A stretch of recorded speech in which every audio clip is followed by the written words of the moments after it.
always fight.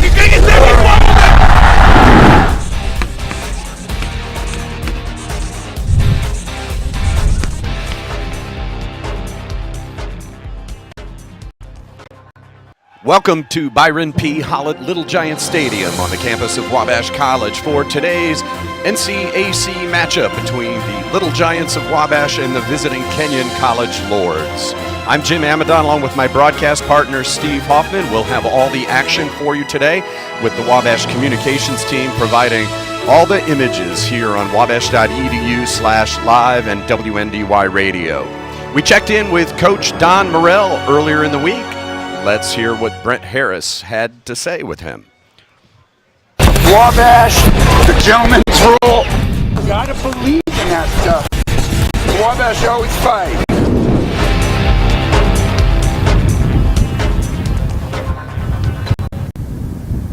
Good afternoon on a rainy Wednesday afternoon. It's time to talk to the head football coach of the Wabash College program, Don Morrell, on the Don Morrell Show. Coach, good afternoon. We've got a little bit of the remnants of Hurricane Irma behind us, moved us to the area underneath the stadium, but the good news is when we were last in this stadium for an event, it was Saturday's victory over Albion, a 36-25 or 35-26 victory over the Britons. Let's talk a little bit about that game, and we'll look at some highlights here in just a minute. But immediately what jumps out was the effectiveness of your running game on Saturday. 72 carries, over 300 yards, 321 yards for the team, and 5 rushing touchdowns. What allowed that really to develop? Clearly, number one, the offensive line. That group's been together a while. They're a big physical group, and that's what we'd like to do the rest of the year is run the ball first, kind of put our hat on that. Clearly we have a few really good running backs, maybe several, I think, and that's going to be the strength of our offensive football team. We'll take a look at those running backs with this highlight package, but one of the guys you lost right out of the chute, first play from scrimmage, Isaac Avant. Will he be available to you this week when you get set for Kenyon? We think so. We only want him to go if he's 100%, but what a great way to start the year on the first play, losing your starting running back. Made me feel terrific. Well, and also part of your kick return game as he was back along with Anthony McGinnis to field that first kickoff return. Sure. So limited action for Isaac, but the rest of your running back core picked up the work. Bobby Bloom had a touchdown for Wabash. Tyler Downing got in, and what a day for Ike James, the North Coast Athletic Conference Offensive Player of the Week for week number 1, as we take a look at some of the highlights from the Albion, the win over Albion. Ike with 43 carries, 238 yards, 3 touchdowns. Fantastic debut for the young man. What a way to start your career at Wabash College. We didn't intend to give him the ball 43 times. It was going to be 22 for Avant and 22 for Ike, but certainly we feel like the backup guys too aren't backups. Bloom and Tyler Downing are outstanding players also. You talked about the offensive line blocking, but you also got great blocking from tight ends Dylan Burrish and from your fullback / H-back Matt Panola. Really a great job by your offense just executing that portion of the game. It was, and it's an unselfish group. A couple other guys. Ivan Martinez is another tight end we use. Nate Melke is another tight end we use. So we feel unique in the ability to put 3 tight ends on the field if we have to. Matt Panola, incredibly unselfish football player, moving to fullback, and he didn't just move. He is an outstanding player at a position most teams don't even have anymore. Defensively, I know you weren't totally satisfied with the containment on the outside, and we saw that. We saw a couple of times during the game. Bishop Rhodes got a couple of sacks, but there were times where the quarterback was able to escape that containment. We talked about this Monday when you and I chatted. Talk about what you did with this team during the bye week, because you have had 2 weeks before you get set for this game against Kenyon on Saturday that we'll talk about in just a minute. but it gave you an opportunity to really approach things a little differently from your normal week-to-week routine. I like the last couple of years we've had a bye after the first game. I actually like it. You just get to fix all the mistakes, and there are many for any football team week one. So I think we've corrected that. We have moved ahead with some players in their positions. I think there's some young guys that weren't ready to play week one. You're going to see more of them week two. And we've just become a more efficient football team in the last 10 days. You do get set for Kenyon this weekend. Let's talk about the Lords coming in here. Kenyon 0-2 on the season, 0-1, tough loss to Oberlin last weekend, a game that they were only able to accumulate 63 total rushing yards. It's a little bit of a young football team. They've got a sophomore quarterback, sophomore and freshman at the running back positions, but they have senior wide receivers, and that includes Ian Bell, who has over half of their catches for the season, so he's clearly been a big leader on offense. What are your expectations from Kenyon on offense coming in here Saturday? We got a very good quarterback. He was, I believe, the second team all-conference player last year as a freshman. He's a good player. It's a bit of a mystery to us because we think Kenyon is really well coached year in and year out. It may be, their slow start may be a product of having the young guys play or whatnot, but 2 years ago I know it was 7-0 at halftime, and our team 2 years ago won 12 games, so we're not taking this lightly by any measure. I know you've mentioned how much respect you have for their entire coaching staff, and that starts at the top with Chris Monfiletto, but how well that team is coached and how well they're prepared each week. They are, and I don't know what they're going to have cooked up for us defensively, but they're going to have something we've never seen before. They do every year. They're efficient on offense. They try to hog the ball like we do. So it'll be interesting to see Saturday what we're faced with. Let's talk a little bit about that time of possession stat, because that was something that your team absolutely dominated against Albion. With the 72 rushing attempts, easy to take control of that clock, and that allows your defense to be fresh when it goes out on the field, and that may be really key in this conference because you will face a lot of quarterbacks and teams that can provide a quick strike running attack and a passing attack, and you don't want your defense out on the field a lot during the season. We don't. Albion quarterback was a very talented football player. He was a Division II football player last year that transferred to Albion, and it was a real test. Actually, I think our defense did a good job of containing a guy that was much faster than anybody we had on the field, but we're going to be challenged by a number of teams with quarterbacks that can run. Time of possession is important to us also. We want to win that category. Another category that you really excelled at Saturday, and it was a category that you really did well in last year as well. Fourth down conversions. You went for it 5 times last week. You converted your first 4. The only one you didn't convert was in the final offensive drive of the game, when you then turned the ball over on downs to Albion with 2 minutes left, and were able to get the stop with the Jeff Houston interception on the final attempt by Albion. Last year, you had a good success rate, 70% on fourth downs. Off to another great start this year. Is that something that you and the team are really confident that when the time comes to try and go for it on fourth, you really feel like you've got the capability and the personnel to make those conversions? One big advantage we have clearly is the offensive line and the skill at running back. And then statistically, it's not a bad bet. It really is not. And there's more written about going for it on fourth down. So I am somewhat of a believer in it, and it hasn't really bitten us back yet. So we're going to continue to treat fourth down as an offensive down. Defensively preparing for Kenyon, one area that's kind of bitten them early in the season is the turnover bug. 6 interceptions this year. They've also lost a fumble. They're -5 overall in turnover margin. Is that something that you've talked to the defense about this week, that they've got an opportunity to really try and force some things and get some positive results on defense and get the ball back in the hands of your offense? As we look at our team last year, we made a giant jump in turnovers between week 1 and week 2. I think week 1 you're just hoping to get lined up correctly and not prevent a disaster from happening. So I see us being much more aggressive. Jeff Ramsey does a great job. Jeff Franklin, David Denham, our defensive staff, and I know they want the turnover.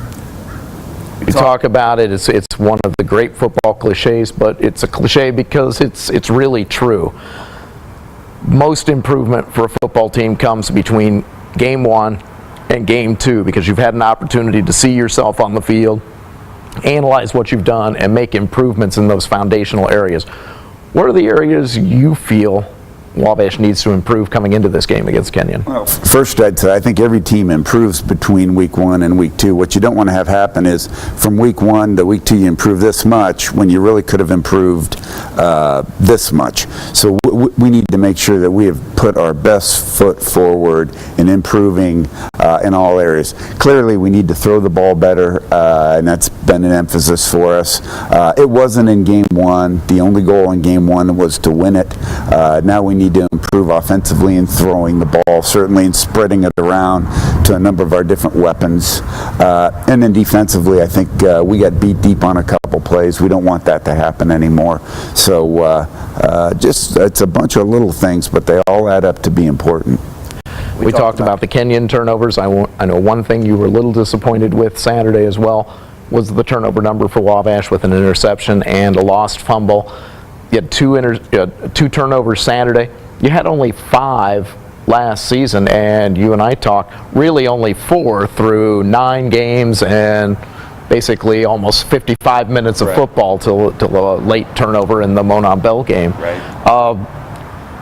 How do you try and prevent those turnovers? What do you have to do as a player, as a coach, as a team to try and eliminate those type of mistakes? I think Craig Kanaki, our offensive coordinator, has made a great point of it this week. It's important.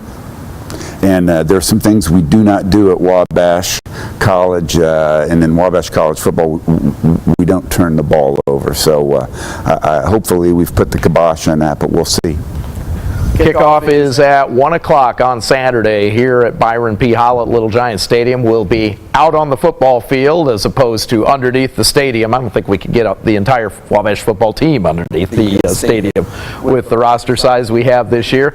But we'll be out on the football field. Kickoff is at 1 o'clock. Ticket information is on the Wabash College Sports website at sports.wabash.edu. You can, of course, watch the game. Jim Amadon, Steve Hoffman, Josh Mundell will have all the action for you, along with our fine crew at Wabash Live, and that pregame show will begin about 12:30 with this very Don Morell show. And Coach, be remiss before we left if we didn't offer our condolences on the passing of your father-in-law, Jack Wentworth, a longtime dean down at the down at Indiana University. Your wife Barbie's father. Our condolences to you and the entire Morell family on the loss. Everybody's been great. This has been the Don Morell Show, your chance to hear the thoughts and comments of the head football coach of the Little Giant program. We'll talk to you next week. Wabash, the gentleman's rule. You gotta believe in that stuff. Wabash always fight.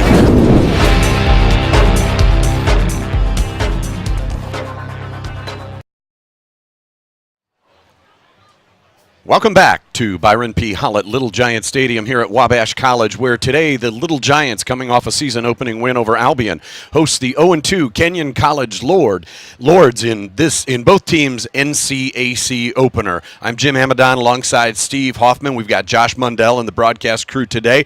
It's a beautiful day here at the Hollett, Steve, but it's a warm day, and that could be difficult for Kenyon with the number of players they have versus Wabash that has a record-size roster this year. Yeah, the record-size roster, but also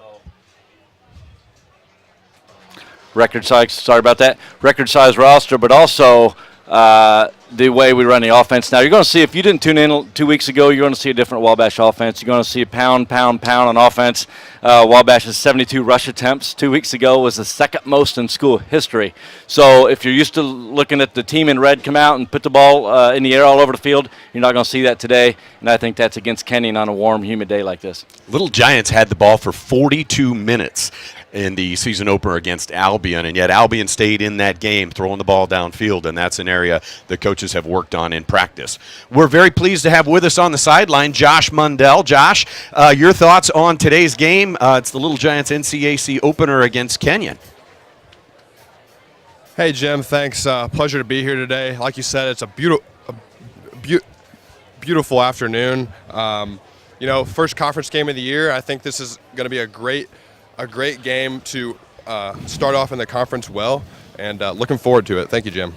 Thank you, Josh. We're going to have him stick his nose in the huddles on the sideline as the offense and defense come off the field to see the kinds of adjustments that the Little Giants make between series.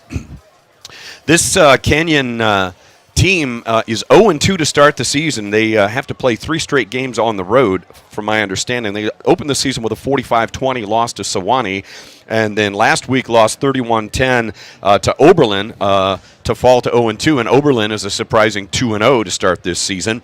But Kenyon has some very skilled players. One of the better receivers in the league is senior Ian Bell from Chagrin Falls, Ohio, 6'1", 196-pounders, already caught 30 passes for 249 yards and a couple of touchdowns, and that's a lot of catches in 2 games.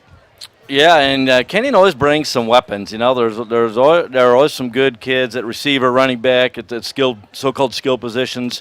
They're very well coached. We'll see what kind of horses they have today. Not starting off the year well. The other thing for a Kenyon program, when you come into a game like this, Kenyon has lost the last 12 contests against the Wabash team. So these Kenyon guys have never beaten Wabash. They weren't recruited seeing Kenyon beat Wabash. And so for Kenyon, they would need to have some positive things happen early and think, you know what, I think we can play with this team. Thomas Merkel is the sophomore quarterback that makes the Kenyon offense go. Had a miserable opening week when he threw 5 interceptions, but he turned it around last week, had a really nice game. For the season, he's 58 of 99 for 514 yards and a couple of touchdowns. Both of those went to Ian Bell, who, again, is a great threat downfield. Freshman running back Seamus McCurran's done some damage this year from Dexter, Michigan. We'll see him, number 8 for the Lords. But today, this Wabash team, you always wonder, Steve, when you have a bye week early in the season, coaches like to say there's big improvement between games 1 and games 2. In this case, the Little Giants had an off week last week. And so you wonder, are they going to come out very sharp and very focused, having fixed some of the problems of week 1, or will they look a little rusty? Well, it's interesting. I ran into Dylan Burrish walking across campus this week, and I said, man, what an odd week to have an off week. And he said, I actually like it, which I was surprised because it feels odd to us watching. But he liked it, and I asked him why, and he said, you come out and you have the game 1 stuff. You need to improve on stuff. Now you have 2 weeks to fix those big mistakes you're doing early in the year as you get ready to cruise throughout the year. Well, the team also had several injuries early in camp, and the extra week gives those guys a chance to heal up a little bit. We will not see Isaac Avant today, I don't believe. I think the plan was to keep him out this week, 1 more week to heal the injured wheel. We thought it was a foot last week because he was reaching down to grab the foot, but it was actually a knee injury that he suffered on the very first run from scrimmage against Albion 2 weeks ago. So they've had him on the shelf for a couple of weeks, want to have him good to go for the stretch run of the North Coast Athletic Conference season, and certainly Ike James was more than a capable backup. The Wabash sophomore transfer from St. Joseph's College, all he did was put up the 6th most rushing yards in a single game ever in Wabash history, going for 236 in the season opener against Albion. And it just seemed like every single thing, every time he touched the ball, Steve, it seemed to be 6, 7, 8 yards a pop. Yeah, it sure was, and he has a knack. If you haven't seen him run yet, you'll see Mr. Ike James. He has a knack for lowering his shoulder when he needs to and getting those extra yards. Well, we are going to take a short break. We'll be back to the Hollet in 2 minutes.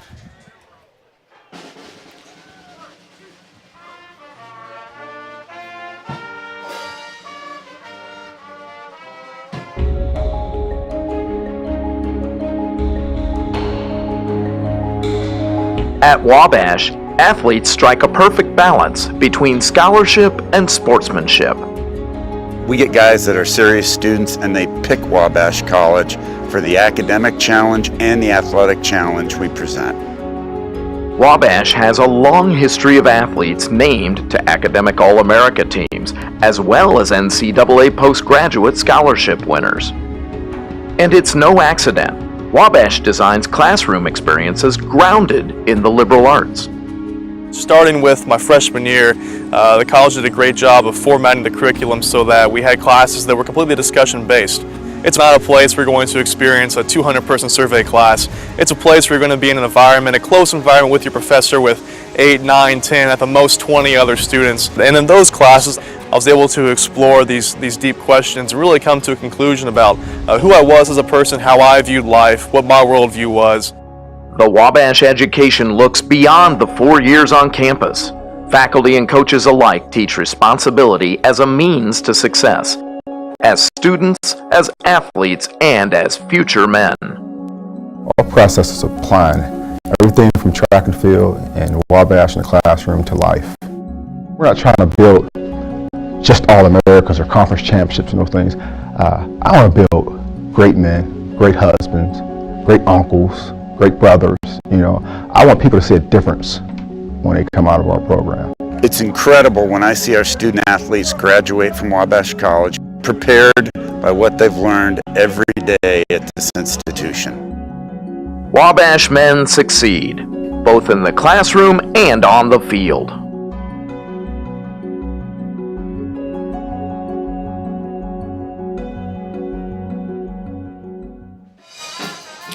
And we are back at Hallett Little Giant Stadium, waiting the Kenyon College captains who are just now making their way from the locker room. There you get a good look at the Wabash captains. Brian Parks on the left side of your screen, number 2, is not suited up today. Tweaked a hammy in practice, and they're going to sit him this week, which means we'll see a couple of freshmen in the Wabash secondary. We'll get to those lineups shortly.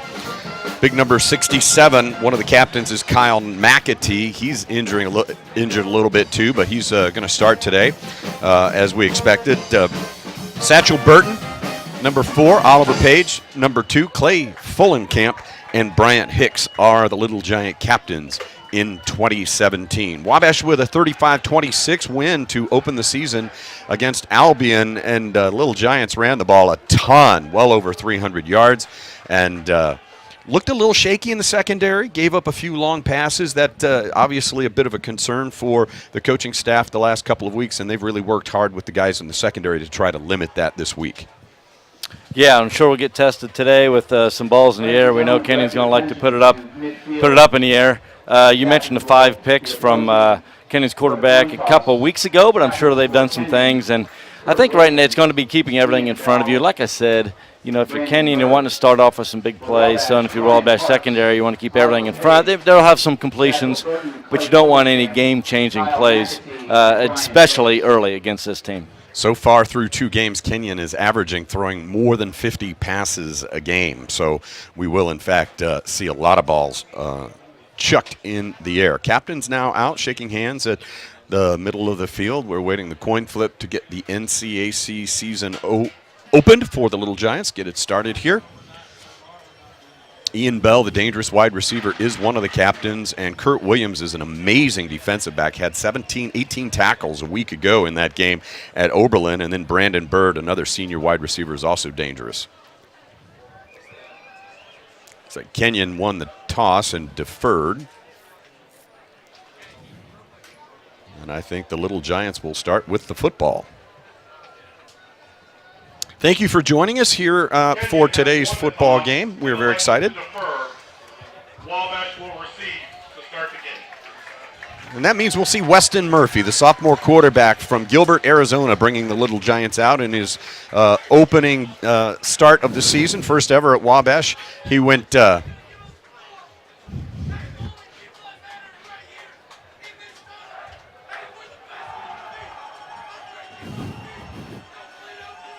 Ladies and gentlemen, the Wabash College bookstore is open now. And we're 1/2 hour after today's game. Stop by and pick up all your Wabash College items for the rest of the sports season. On these boys.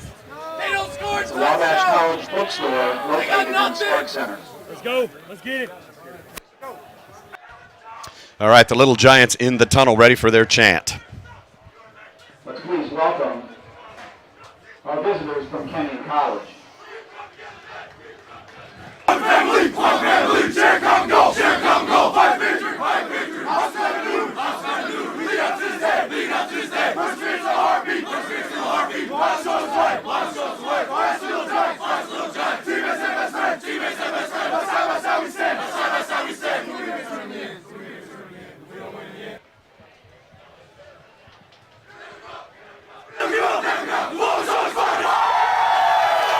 Okay, and out come the Little Giants.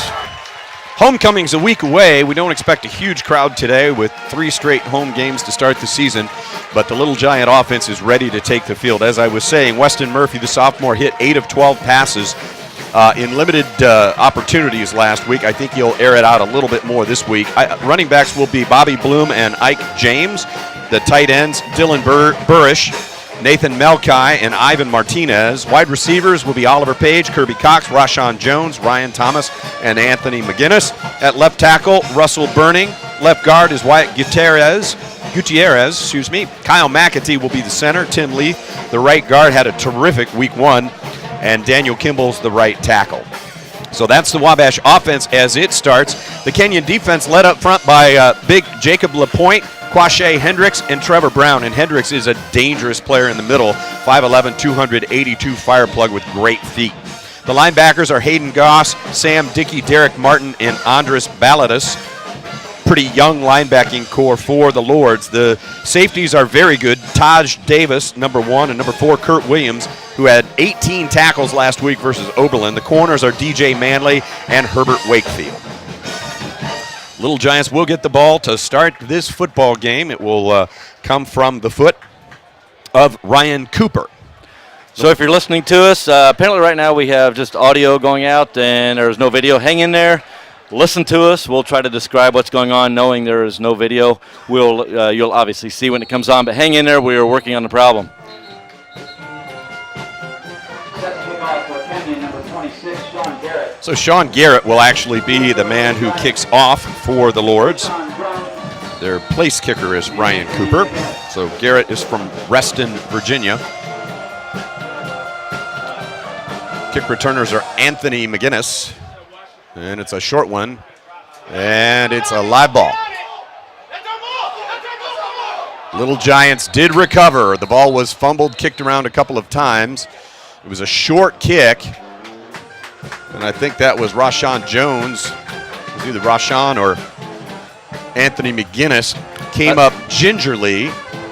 And the ball went right through his mitts and then bounced around on it. So the Little Giants with terrible field position at the 17 to start the game. Well, terrible field position, but based on what we were seeing up here, we're fortunate to be there. Not a good decision, obviously. Rashawn came up and tried to field a short kick, kind of had to fall down and then fumbled the ball away. It bounced around a little bit. Fortunately, the team in red came up with it, even though we have poor field position, beats the alternative. Oliver Page and Ryan Thomas are the wide receivers. Ike James in the backfield, and Murphy's going to throw on first down. He's got a lot of time, wings it out for Page. Page goes up high and knocked out of bounds at the 35-yard line. Big gain on first down, give him 18. Great pass, great catch. Murphy to Page. Well, you can see what kind of routes Page ran there because by the time he made his break, there was a nice 4 to 5 yard cushion. Part of that's respect for his speed. But part of that is the way he runs routes and pushes people off. Interesting first play by Little Giants. I like it, because Kenyon is probably planning to come out, put a lot of guys in the box, thinking we're going to keep the ball on the ground. Well, I think the Little Giants will keep it on the ground here. Cox goes in motion. Oh, I guess I'm wrong. Murphy's winging it out to Burrish, and Burrish makes the catch at the 48. Another 13 yards. I tell you, that surprised me. Little Giants had 2 tight ends and Panola and only the 1 wide receiver, and they got the ball to Burrish for yet another first down. Well, it's just a really good way of keeping defenses off balance. Even if that's not complete, you're showing, hey, we're going to throw out of this set, so you better be ready. Because if you look at Kenyon's defense, they've been pounding people in the box. All right, 1st and 10, ball out near midfield at the 48. James this time runs the ball right straight into the center of the Kenyon defense. Kurt Williams was in there, the safety, as was DJ Manley. couple of defensive backs crowding up in the box. And, you know, Wabash's formations, we'll talk about them a little bit more. They'll give some defensive problems. He had an interesting formation there. They had tight end and a tight wing this side and 2 wide receivers up top. Here you get 4 wide. This is more of a traditional look, but you still have a tight wing back here near the bottom of the screen. Murphy on 2nd and 11, wings it out to Burrish, and Burrish is hit behind the line of scrimmage. He'll lose another yard, and it'll be 3rd and 12 for the Little Giants. Drive this particular series going backwards. Yeah, sure is. You know, it comes down to I think both offenses need to have success on first down to be able to keep the defense off balance.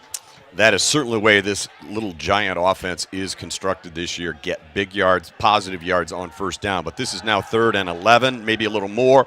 Backer was coming, but I'll tell you, Murphy just hung there in the pocket and delivered a strike to the wide receiver, Ryan Thomas. And it'll be a first down for the Little Giants, and I'm telling you, Murphy looks sharp from the get-go.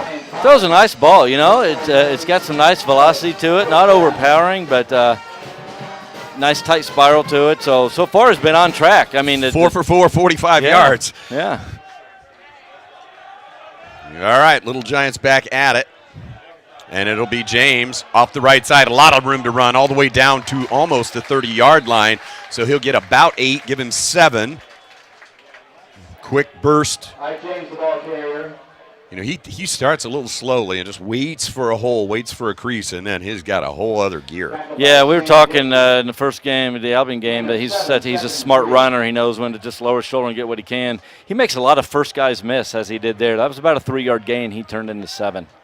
2nd down and 3, ball down at the 31-yard line of the Lords. Little Giants started at their own 17, and Weston's going to get smacked, and the ball fluttered. He was trying to find Burrish, but got significant pressure by Hayden Goss, the junior from Wheeling, West Virginia, came unblocked from the top of the field. Well, that's a miss by somebody, either missed assignment to block him. My guess it's a miss on somebody and not reading it and seeing it coming, because he's standing on a line of scrimmage. He has to be accounted for. Fortunately, he didn't get to Weston a little earlier. That could have been a problem.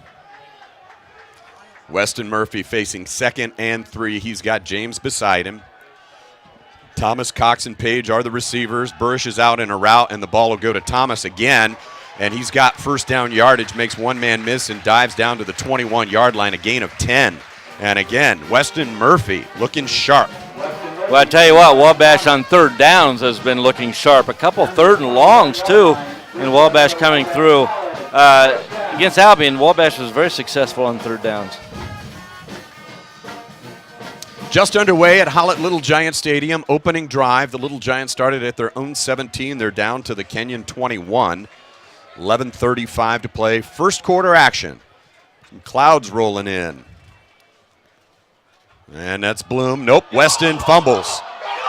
Weston Murphy fumbled when he got hit. It was an option play, faked the handoff to Bloom, and he coughed it up. It's going to be Kenyon's ball, but he was on, fortunately for Wabash. The Kenyon. He was on a knee when he recovered the football. It was a good call, but fortunately he just didn't pick that up, because who knows how far he could have run. Woo.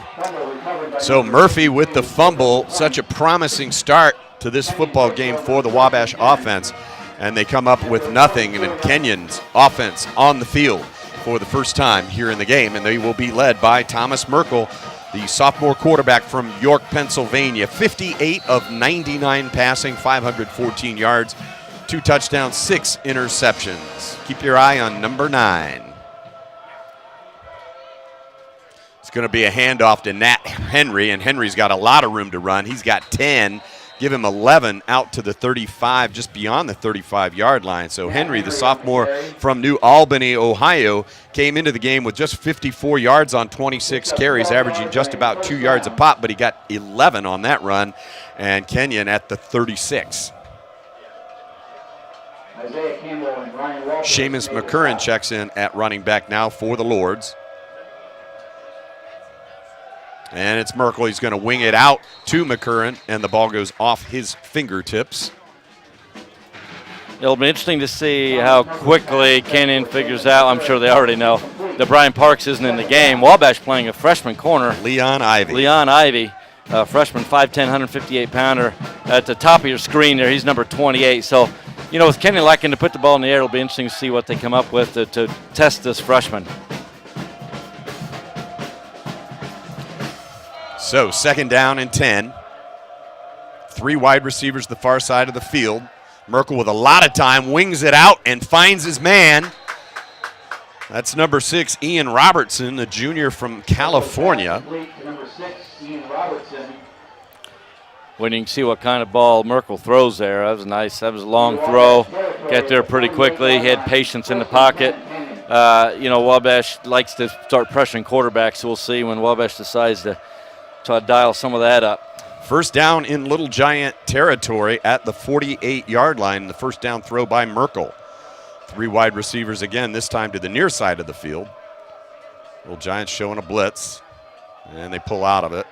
And it's a running play, and I think it's McCurran, and he's dropped for about a 2-yard loss. Clay Fullenkamp, and I think Bishop Rhodes in on that hit. McCurran on the carry. McCurran lost 2. Dropped for a loss 2nd and of 12. 2 yards. Yeah, we talked about how 1st downs are going to be important, so good start there. Although, you know, Kenyon got Wabash in several 3rd and longs that trip, and Wabash seemed to take advantage of it. 2nd down and 12 from midfield. Merkel wings it out, completes the pass. That's Brandon Bird, another senior wide receiver. He got about 7 to the Wabash 45, and the Little Giants have come out with a dime package. Deontay Simpson, Clay Fullenkamp come out. Yeah, and that's one of those passes that we'll take all day. You know, let them throw in front of you, no big plays. There are not many teams who will take 5-yard completions all the way up and down the field. Ahmad Hill, another freshman defensive back into the game for Wabash. 3rd down and about 7.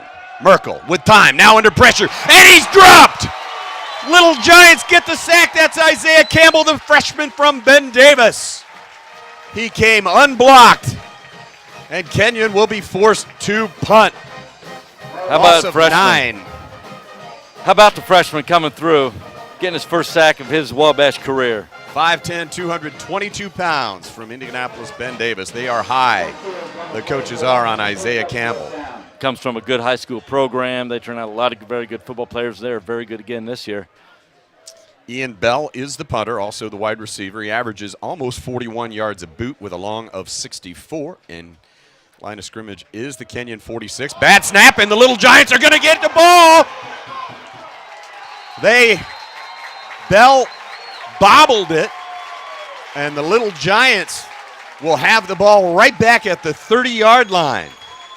Well, it was not a good snap. It was a little low, but just not much velocity on that snap. I mean, it had a little loop to it going back, and then it was low, and that makes it tough on a punter. For one, he knows he's better get it off quickly. Let's go down to Josh Mundell. Just had a chance to listen in on Coach Omi Olmstead's conversation with his offensive line, and he was stressing that he does not want to see any pressure on his quarterback, Weston Murphy, again. No more turnovers, no more fumbles. Thank you, Josh. Weston Murphy on that first series got hit hard at least twice, maybe a 3rd time on his fanny as well, but is off to a really good start. Save the fumble. 8:33 to go, 1st quarter. Little Giants 1st and 10 from the Kenyon 30. Murphy to pass, has time, wings it out. He's got Page at the 13, dances toward the 5, and he's finally thrown out of bounds. They're going to mark him out at about the 7. Well, I like what the play calling has been. They've been nice passes for Austin. You know, I think he knows where he's going on the snap. Plenty of time there, so whatever Coach Olmstead said to them helped a little bit, at least on that pass. Nice patience by Weston. 23-yard pass. Jim. Just nice patience to wait for it to come open. Page broke to the outside, and the ball was perfectly delivered. He turned it upfield and turned it into a 24-yard gain. 1st and goal, Little Giants from the 6. High snap. It's going to be James trying right side, bounces it out to the 5, 4. Touchdown, Ike James, Little Giants. Ike James from 6 yards out. 6-yard touchdown. James took a pop once he was in the end zone. Ball went flying. Well, one of the He's pops, a little slow coming off. I think, was our receiver out there. Needs to just get out of the way on that one. It's not, it's nice to have James, the type of runner James is back there. Once he's getting the ball and he gets it out the corner, you pretty much know he's going to find a way to get in the end zone with part of his quickness. But he knows when to turn up. So he's tough for defenses to stop when he has 3 or 4 yards to go. So the kick is up and good. That's Skylar Narig. And he is 6 for 6 on the season in PATs. And the Little Giants capitalize on the poor punt snap that gave Wabash great field position at the 30. And 2 plays later, the Little Giants lead 7-0. Well, the game started off with big turnovers, back-to-back turnovers. Wabash turning it over on a fumble to Kenyon. Fortunately, Kenyon wasn't able to return the fumble. Kenyon giving it right back 3 plays later on their punt try with a low snap that was fumbled. Wabash getting the ball, nice field position. What I liked about that drive by Wabash after we get to fumble, big play to Oliver to start the drive. My apologies, Skylar Narig. It looked like the ball went through, but it must have just missed. He did miss the extra point, and it is 6-0 Wabash here early in the game. 7:58 first quarter action. The Little Giants prepared to kick off. It will be Narig. The kick returners for the Lords, number 5, Brandon Bird. And I think number 10, Zach Phillips. Once again, if you're tuning in and listening to us and you can hear us, we are working on the video, and we'll do everything we can to get that to you. So Jim and I will try to keep in mind that you do not have video. We'll use all of our descriptive powers to let you know what's going on. Narig's kick is high, end over end, and it's going to be taken by Bird. About 2 yards in the end zone, and he brings it out, and he's smacked hard at the 15 and thrown back. And like that's Mike Garrett, sophomore from Zionsville, on the tackle. And the Lords will come out 1st and 10 from the 16-yard line. Yeah, these times get to be really, really important for a program like Kenyon because Wabash just jumped to a lead. I talked earlier about Kenyon losing 12 straight to Wabash over these NCAC years, and they just would need, if you're Kenyon, need something good to happen to keep the kids in the game and keep believing that they can play. Legal procedure on the Lords. That'll back them up to their 11. Thomas Merkel is the sophomore quarterback leading the Lords. Nat Henry, sophomore running back, lines up in the backfield. Stable of good receivers, Brandon Bird, Ian Bell, both on the near side of the field. Merkel goes the other way and wings it out to number 6. That's Ian Robertson. And Robertson got the penalty yardage back and maybe another 1 or 2 yards. Number 6, Ian Robertson. Set up a 2nd down and 8 from the Lords' 18-yard line.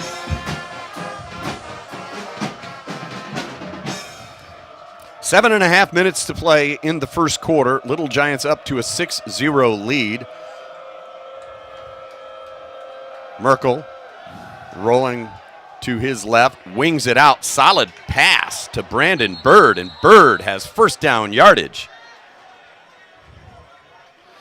Well, we were where we wanted to be on that one. It was just a rollout to the toward us, going right to left on your screen. Ryan Walters what he needed to do, but you have to make that tackle. If he makes a tackle, it's a 3-yard gain, and no big deal. Ryan, normally a very stout tackler. Bird made a miss. And the Lords have 1st down. They don't huddle, but they are using a lot of clock to keep the Little Giant defense out in the sun as long as they can. Merkel fakes the handoff, rolls to his right, wings it out, and it's incomplete. 2nd down 10 for the Lords. And now a little extracurricular and a flag. Yeah, I think that's on us. I saw the end of the play. Kenyon guy turned around, thought he got cheap shotted. Brock Heffron, I think. But he's pointing toward Kenyon. We'll see. Well, it is a personal foul on the Lords, and that will back them up about half the distance to the goal, and it'll be first down and forever. Personal foul. Legal block below the.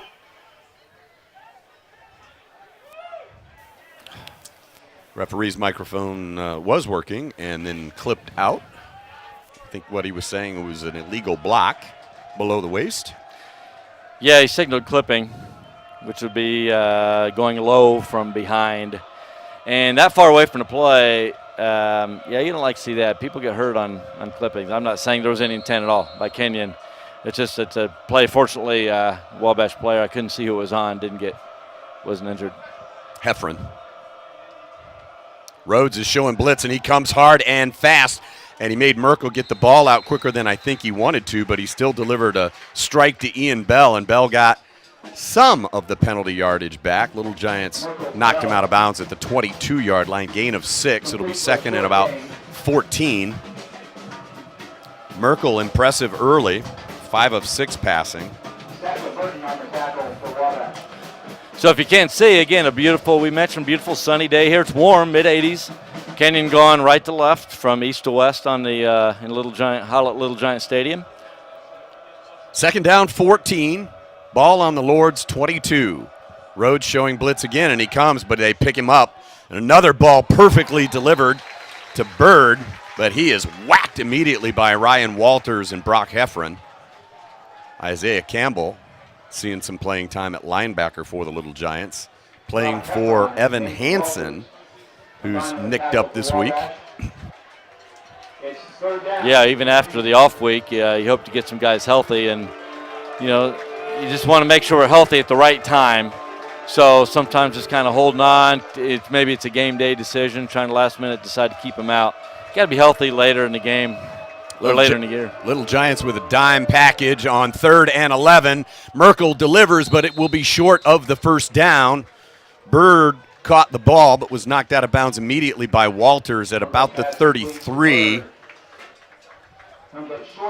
And they needed the 36. So they will punt. Got a very good athlete at punter, Ian Bell. Best athlete on the team. Can do just about everything. He returns kicks. He's run the ball. Great receiver, terrific hands, and also the team's punter. Poor snap last time he was out. 4th down and 3 from the 33-yard line. It's a better snap, and he gets it away. McGinnis probably should have come up and fielded it because it was a short punt that dribbled its way down to the 16-yard line. And it'll end up being a whopper of a punt. Yeah, I think Anthony knows that after he saw where it bounced, and he made that decision pretty quickly. He was going to get away from it. 51 yards is the damage on a punt that went about 30 in the air. I think McGinnis is just a little gun-shy, doesn't want to make one of those game-changing mistakes. Yeah, and he saw his teammate almost make one of those on the opening kickoff, and so it gets you to be a little, I agree with you, a little gun-shy on that. Bobby Bloom is in the backfield at running back. Weston Murphy at quarterback. Little Giants with the ball for the 3rd time, and Bloom goes straight ahead. He'll get about 2 maybe. And it'll be 2nd and 8 from the 18-yard line.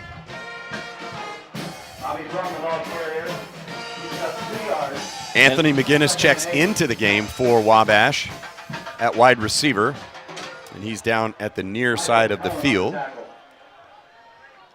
Little Giants heavy left. Matt Panola lined up in that slot wing. Murphy is going to go way deep for McGinnis, and McGinnis has his man beat, and the ball hung up too long. Should have probably been a flag, could have been a flag. DJ Manley in coverage. Ball just a little underthrown. McGinnis had him beat. It all comes down to if the defender got his head around. If the defender got his head around, it's nothing. If he didn't, it's automatic foul if there's any contact. But I thought the flag was going to come out.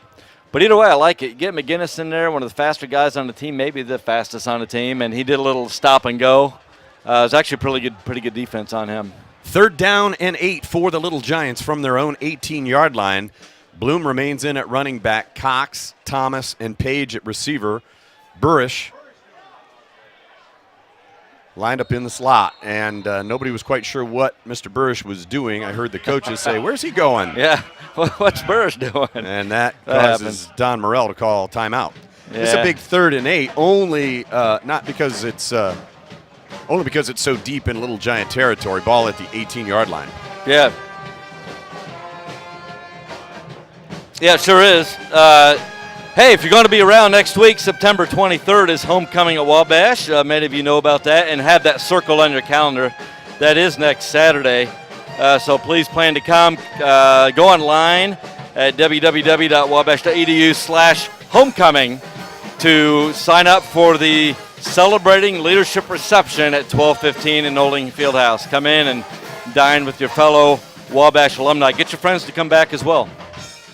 Okay, big 3rd down, 3rd and 8 for Wabash from the 18-yard line.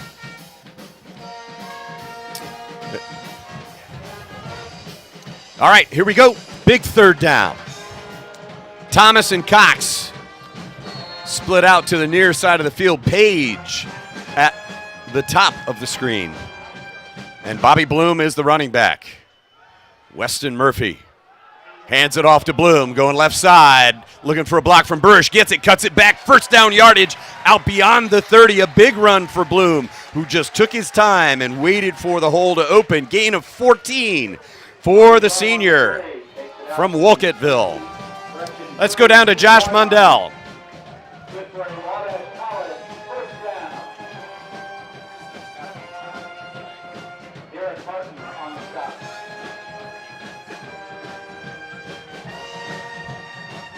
Thank you, Josh.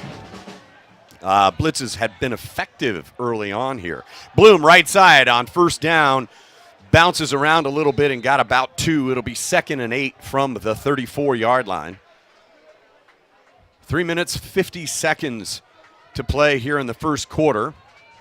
Tyler Downing checks in at running back for Wabash. 2nd and 8. Kenyon has moved the ball, but Thomas Merkel, 7 of 8 passing, but they've had just enough miscues. Not been able to score in this ball game. Murphy now on 2nd and 8, has lots of time, finds Page at midfield, right down the middle for a 15, 16-yard pickup. You know, they're just giving Weston all kinds of time back there, so he goes back and sit. But what I like, that's great protection, but it's also a quarterback who's willing to sit in the pocket. You know, nothing is more frustrating. Very few things are more frustrating than having a quarterback with all kinds of time and he gets happy feet and wants to take off. You need to run right away or get out of the pocket. He's willing to sit back there. I like that a lot about Weston Murphy. Bobby Bloom back in the game. The Little Giants 1st and 10 from midfield. Bloom gets hit in the backfield, and he's going to go down for a big loss. He tried to shake free, but there was nothing happening. When Quashay Hendricks got his hands on him, Bloom was going to get thrown around like a rag doll, and he did. A big loss all the way back to the 41-yard line, -9. Yeah, you don't see many running plays 2nd and 19 for -9. I think Bobby would have been, experience, I think, would tell him once he's to that point, you try to just cut up and do what you can. I know he thought he could get around a defensive lineman, but not that time. Quashay Hendricks is 282 pounds, and as I said at the start of the broadcast, he's got great feet. Cox in motion on 2nd and 19. Murphy going to look for Cox. Cox falling backwards, makes the catch in Kenyon territory at the 46. Boy.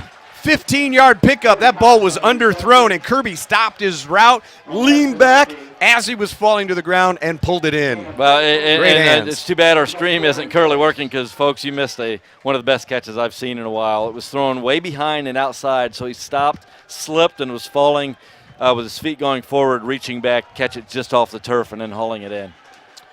3rd down, 6 now. Murphy with a lot of time kicks it out to Downing. Downing cuts it up the middle of the field. Downing out of the backfield was kind of a safety route for Murphy, and Murphy got pressured, dumped it out, and Downing smartly ran it back toward the middle of the field and got 1st down yardage +1 to the 39 of Kenyon. Well, what I liked about Downing on that one, it was a little safety valve throw, but once Downing got the ball in his hands, he said, I'm going to get it, and I'm going upfield. I'm not going to even see what's going on. He just got it and took off and got the first down. If he'd have done anything differently than what he did, he wouldn't have gotten a first down. All right, new running back in the game, and he is going to lose yardage. That's Austin Hoover, the junior from Thorntown. He lost yardage again, running sideways. Austin Hoover on the carry. Lost about 2. It'll be 2nd down and 12 from the Lord's 42-yard line. Yeah, not good first downs on the last 2 first downs. Yeah, -11. -12 on the 12. last 2 first downs, but the Little Giants have picked up first downs each time. Hoover remains in at running back. Didn't have him on our depth chart, junior.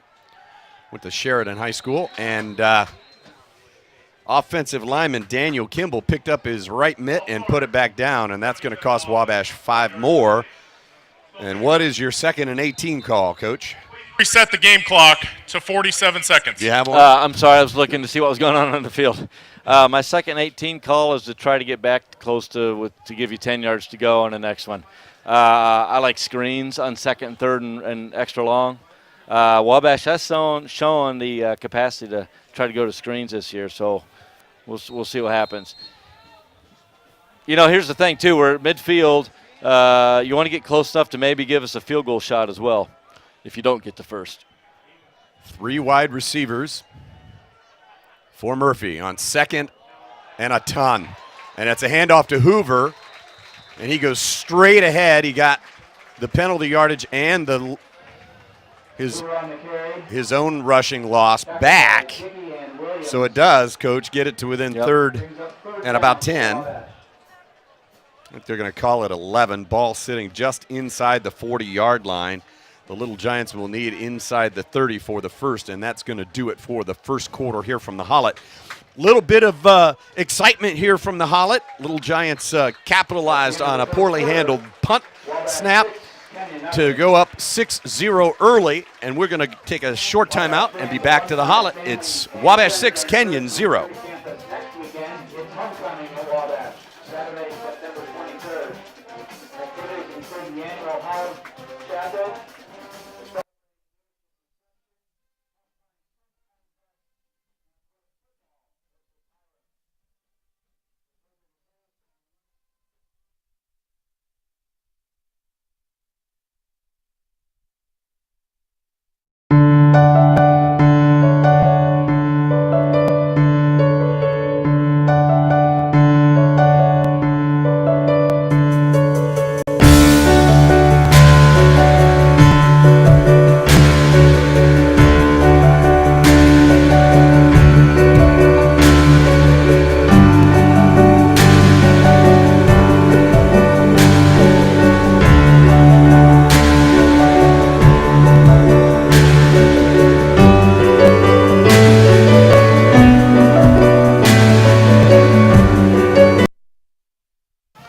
We are back at Hollet Little Giant Stadium. Apologies, we are still struggling a little bit with our live stream. The guys are working very diligently to try to bring it back.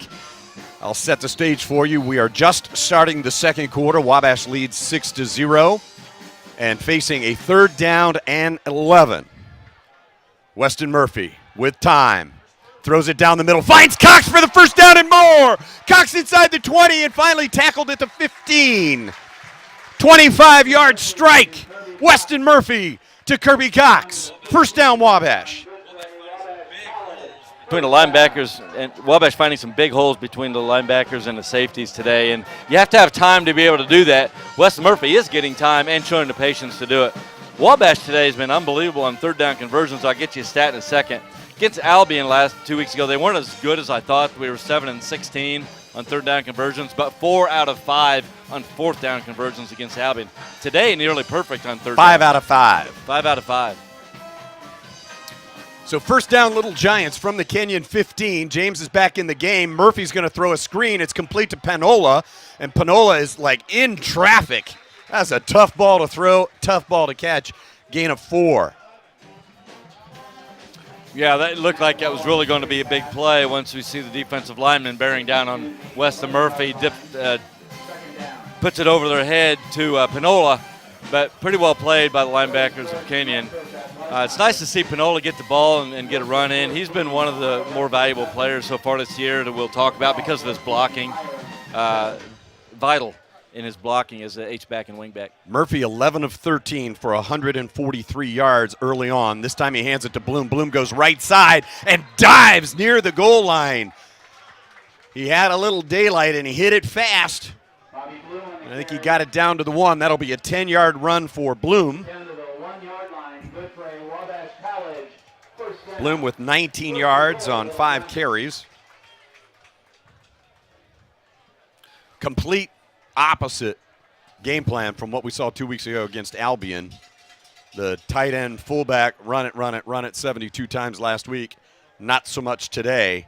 Murphy has passed 13 times. It's first and goal from the 1. Murphy hands it to Bloom. Bloom's going to try to get outside. Should have learned last time. This time he gets away with it. Touchdown, Bobby Bloom. Not sure how he did it. I thought he was dead to rights when he cut it outside, but he made his man miss. In pursuit was Derek Martin, the linebacker, but Bloom just cut it outside one more step, got it to the goal line. Touchdown, Little Giants. Yeah, it looks like a little zone read from us, and the last 2 times Bloom's got it, he's staring a big guy right in the face. I wouldn't advise him to probably do that again, being first and goal on the 1. You just don't want to lose big chunks of yardage, but got around the big man and dove into the end zone. All right, Skylar Narig on to attempt the extra point. He missed his first one.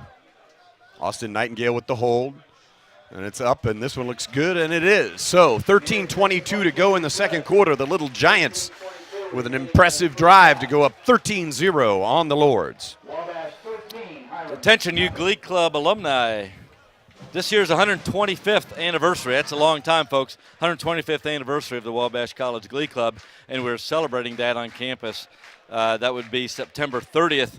It's actually 28th to the 30th, but with the 30th being the alumni and current Glee Club concert. So 28th to the 30th, there will be rehearsals for you alumni coming back. We currently have, I think we just passed the 100 mark of 100 Glee Club alumni returning. So please be one of those if you're a Glee Club alumnus. For details, you can call the Alumni and Parent Relations Office, or you can go to www.wabash.edu/Glee Club to register for the event. Hope to see you here. Should be promised to be a great one. Wabash, again, since we don't have the video stream, Wabash, to set this up, is now going right to left on your dial. Wabash in all red today, red pants, red tops, white helmets with the traditional red W. Kenyon going left to right from west to east with black pants, black helmet, and white tops. Beautiful sunny day here, albeit warm. Okay, the high kick is taken at the 13-yard line. And that was Ian Robertson, and he got popped. He fumbled.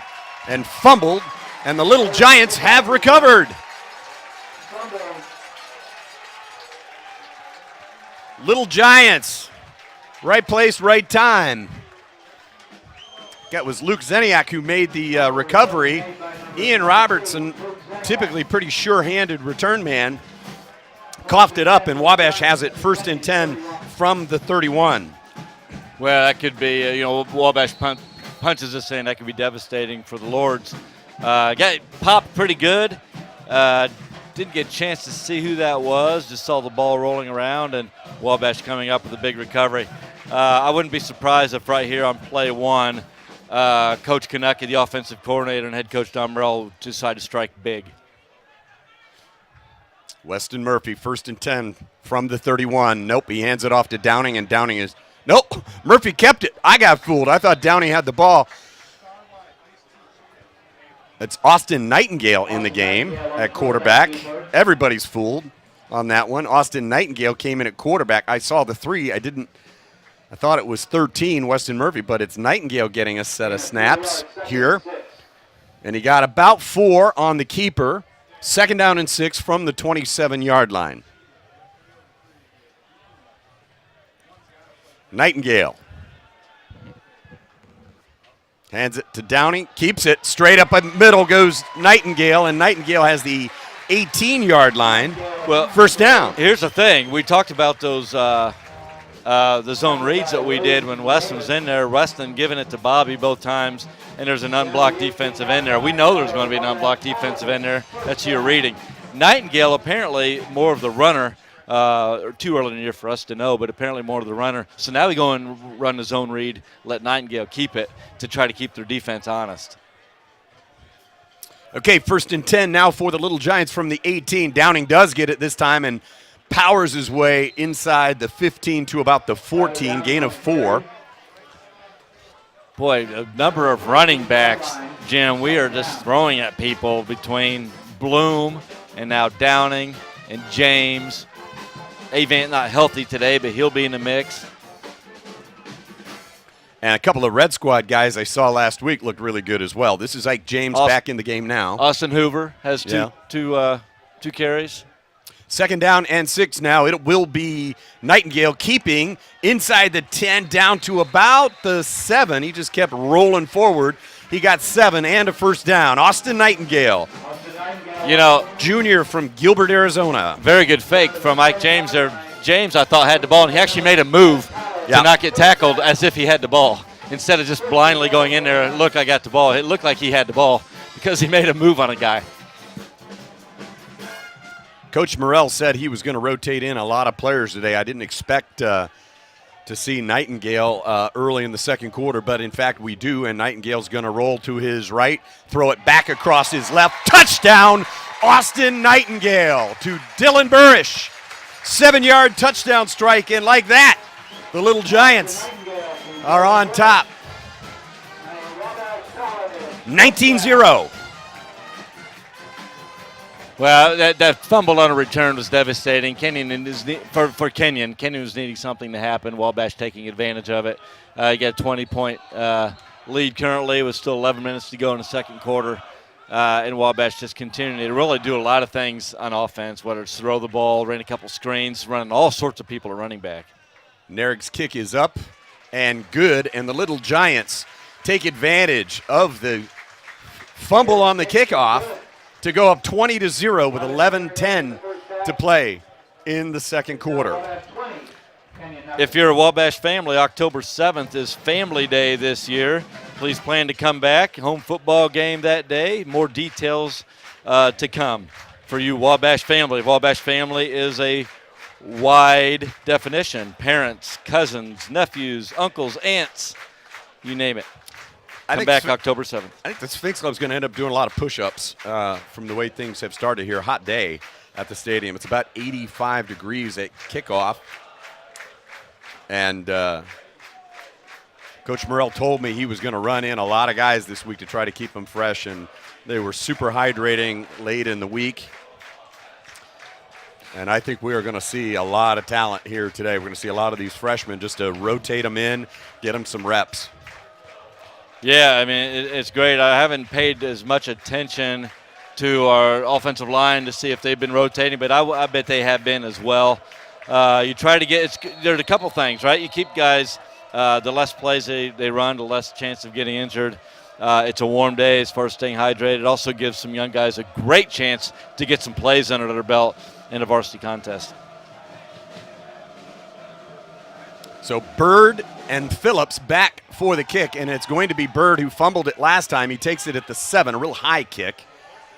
And he's ridden out of bounds at about the 24, maybe 23-yard line. So Kenyon will have the ball again with 11:05 to play, second quarter. This team is looking up at a scoreboard that says 20-0. They have not played poorly. 2 special teams mistakes have led to 14 points by Wabash. 13 points. Yeah, it sure has. I'm looking at the statistics on total yard, although Kenyon's offense only has 38 total yards, Jim. That one surprises me. It feels like they've done better than that offensively versus Wabash's 209 yards. Yeah, okay. Merkel back to pass. He's got room to run. Now giving chase is Heffron, and he'll dive ahead for about 2 yards. Merkel thought he had an opening in the middle of the field, and so he took off running and got maybe a yard. 2 maybe. Merkel on the carry. Tackled by Brock Heffron. Heffron had the tackle. It'll be 2nd down and 9 now for the Lords. Sorry about our broadcast difficulties. Not sure you're getting audio. Not sure we're getting video. We know we're not getting video. Spotty audio. We apologize. Hope you are hearing us. It's been all Wabash early. 2nd down now and 9 for the Lords from their own 23-yard line. Merkel with time, zings it out, caught by Bell, but Bell is swallowed up almost immediately at the 17-yard line. It'll be 3rd down and about 5. Merkel doesn't have a ton of time. He's got time for a lot of short passes, but they've not given him enough time to go deep. It appears we have a new gimmick at Little Giant Stadium. On 3rd down, we're going to play music over the loudspeaker.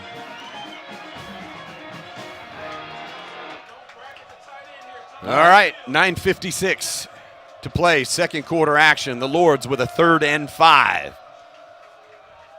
Merkel has time, pump fakes. He's going deep. Good coverage by the Little Giants, and there'll be no connection. Intended receiver was Ian Robertson, but the never had a chance. Ball was poorly thrown.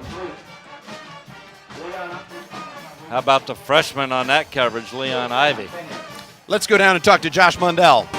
Hey, Jim, I just heard Coach Don Morrell come over to his offensive line and congratulate them on their play. They had some early mishaps, but since then, after that first drive, they've been playing really well and playing together. They want to continue that and continue this dominance.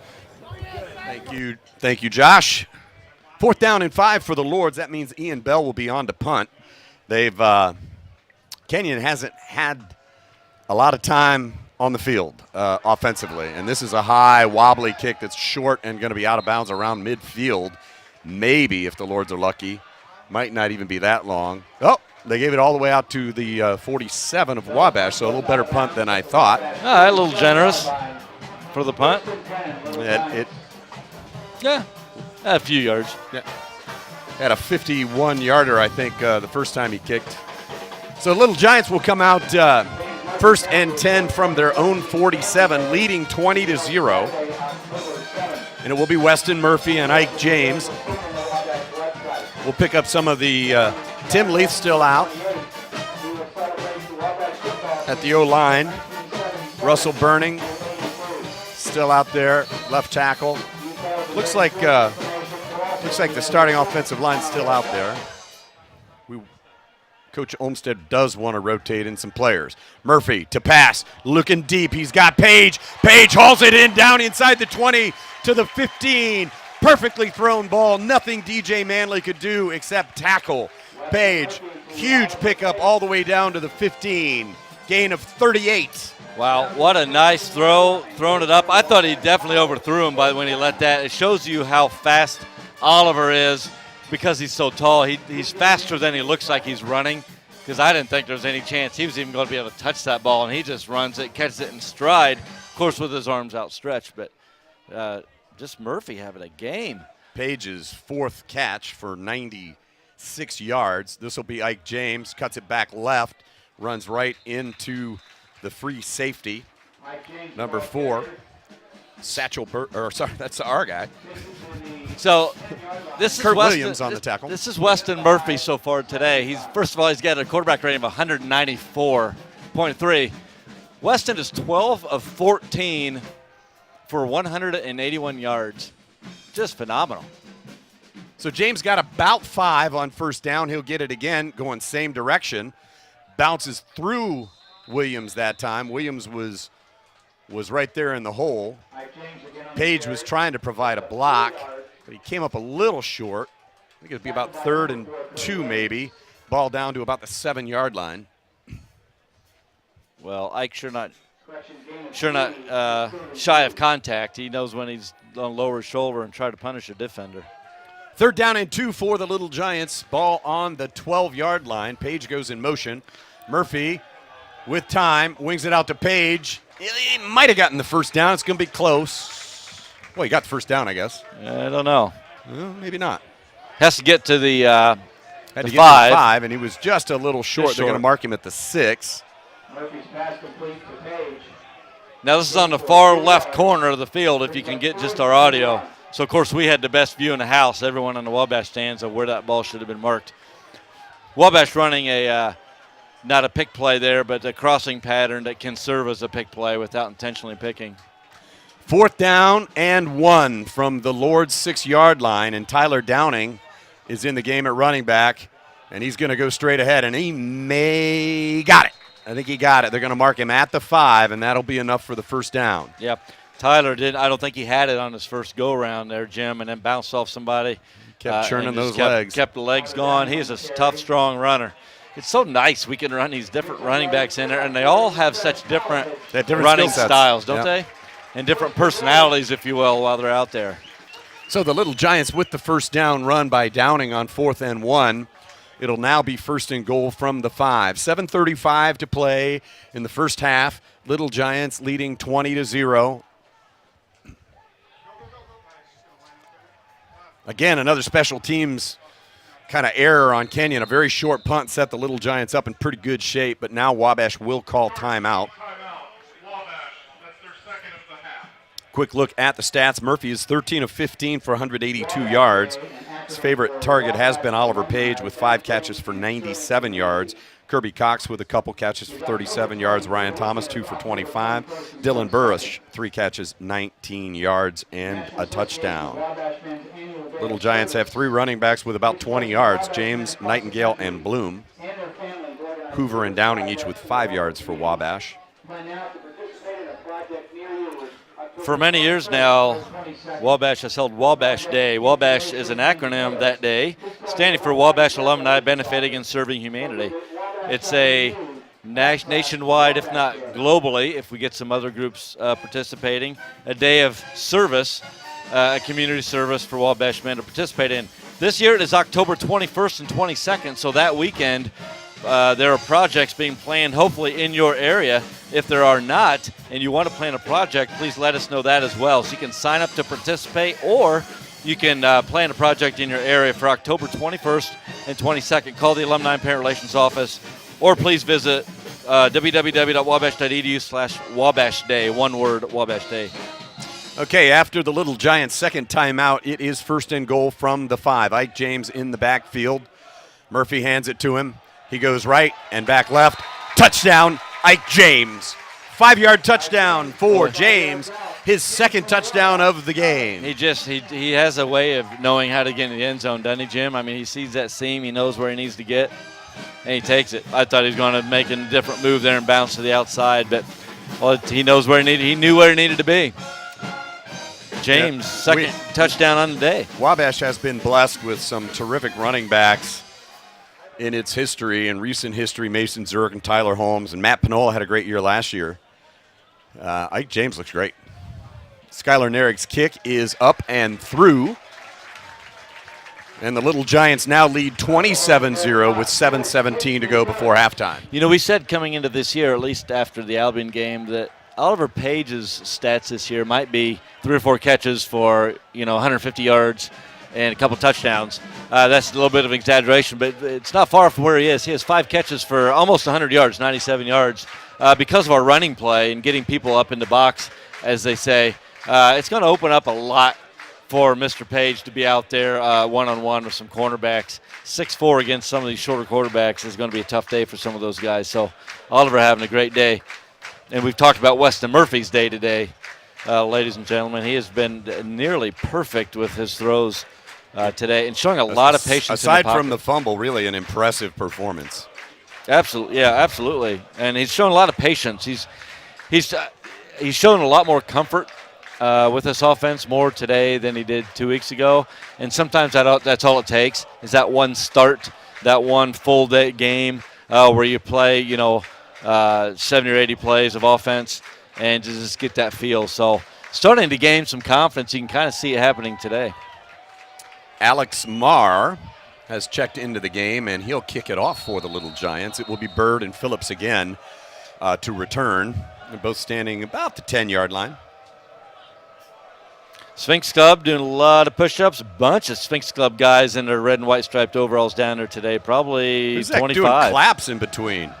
Oh, it's a short pooch kick, and it will be caught on the fly. Very fortunate for Andrew Zeiser, who pulled that in at the 40-yard line. Little Giants just showing a little something different with Marr in as the kickoff man. He just pooched one straight up in the air, and Zeiser made a heady play and pulled it in at the 40. Best field position Kenyon's had in quite a little while. The Kenyon defense has been on the field a lot. I know we don't spend a lot of time talking about time of possession, but again this week the Little Giants have doubled up an opponent in time of possession, and it is 85 yards out there, and their roster's only about 65, 70 guys. Yeah, doubling up. Jim laughs when he says time possession because I say it's the most useless stat in football, but it can show some dominance at times, especially if you're a running team like us and we're dominating somebody. Thomas Merkel in shotgun, no running back. He's going to wing it downfield. He's got his man, and it's broken up by Ryan Walters. A perfect strike delivered to Ian Bell, and Walters just knocked it away. Well, that was a nice pass and route, and Walters everybody in that play just doing what they needed to do. Walters using the correct hand toward the quarterback to bounce that away, wrapping up with his other hand in case he doesn't get the knock away. So very textbook knockdown by Ryan Walters. Brian Hicks injured on the play. He comes stumbling off, talking to the trainers now. Nat Henry is in the backfield now, 2nd and 10 for the Lords from their own 40. About halfway done with the second quarter. Merkel wings it left. Man, he's got a great arm, but Robertson couldn't pull it in. He does. Not a very big guy, but strong arm. He sure does, yeah. Just don't know how far they were. Here's our third down music again, Jim. Love it. Not. So when you got to have the pep band. We got a pep band, folks. We don't need to be playing canned music. Sorry. Editorial over. Yeah. All right. 7:08 to play, first half. And Little Giants up 27-0. And it's 3rd and 10 for Kenyon from their own 40. Merkel with time. Wings it out, finds Robertson, and he's tackled. Sorry, that's Ian Bell. Tackled at the 45. He'll be well short. It'll be 4th and 5. Kenyon trailing by 27. I don't know that I'd give Wabash the ball at midfield or take that chance, but it looks like they are going to go for it. Well, you think about coming out with a win, your only chance to come out of there with a win is for them to do something here before halftime. So, and you're at midfield, you got 4th and 5. I think it's a good call on Kenyon's part. You got to start taking some chances at some point, then you quit doing it when it gets completely out of hand, but it's not even halftime yet. All the Kenyon players looking at their wrists to figure out what the play was. Merkel wings it, and it's broken up. It would have been short anyway. Robertson, ball hit him right in the chest, and it was knocked away. I think it was Walters delivering a big blow there. Yeah, and a big difference on Kenyon's offense versus the Wabash offense today is Weston Murphy has had tons of time to throw. Merkel's not getting that time. We haven't had any sacks, but we have had one sack. I'm sorry, sacked him early by the freshman. Yep. But he's getting rid of the ball so quickly. There, he got rid of the ball so quickly that the receiver would have been 2 yards short of the 5 yards to get for the first down on 4th down. He would have been short anyway. And I think it's because he's just feeling the pressure to get rid of the ball. Merkel started off hot, and he has cooled off. The Wabash defense is dialing him in. And 1st and 10 now for Wabash from the Kenyon 45. Murphy's going to keep it and run, and he got about 5, maybe 6 inside the Kenyon 40. Yeah, it's going to be right at the 40. He got 5. We haven't seen Murphy run much this year, but he's doing about everything right today. New wide receiver in for the Little Giants. That's Rashawn Jones. They're really high on the sophomore from Lawrence Central. They like him a lot. Wabash just throws so many formations at defenses. No tight, one tight end, 2 tight ends. Bloom makes one man miss and keeps plowing ahead. Gains 6.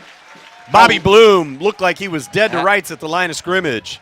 How low is he to the ground after he got rid of? He kind of got grabbed by the shirt, folks, and kind of spun around, and then he just shot forward as he got out of the grasp, and he stayed about 2 feet off the ground for about 5 yards. That's a good run. And we got some runners that are just causing defenses some fits. Sorry, folks, we're killing wasps in the top of the press box. Jim is just first down and his 10 for the Little Giants from the 34. Murphy wants to throw it. He's got time. Now he's got to run. He's going to get sacked. But he held on to the ball. His sack yardage will drop him for about 7. There is a flag at the far side of the field. Might have been an illegal shift on Wabash.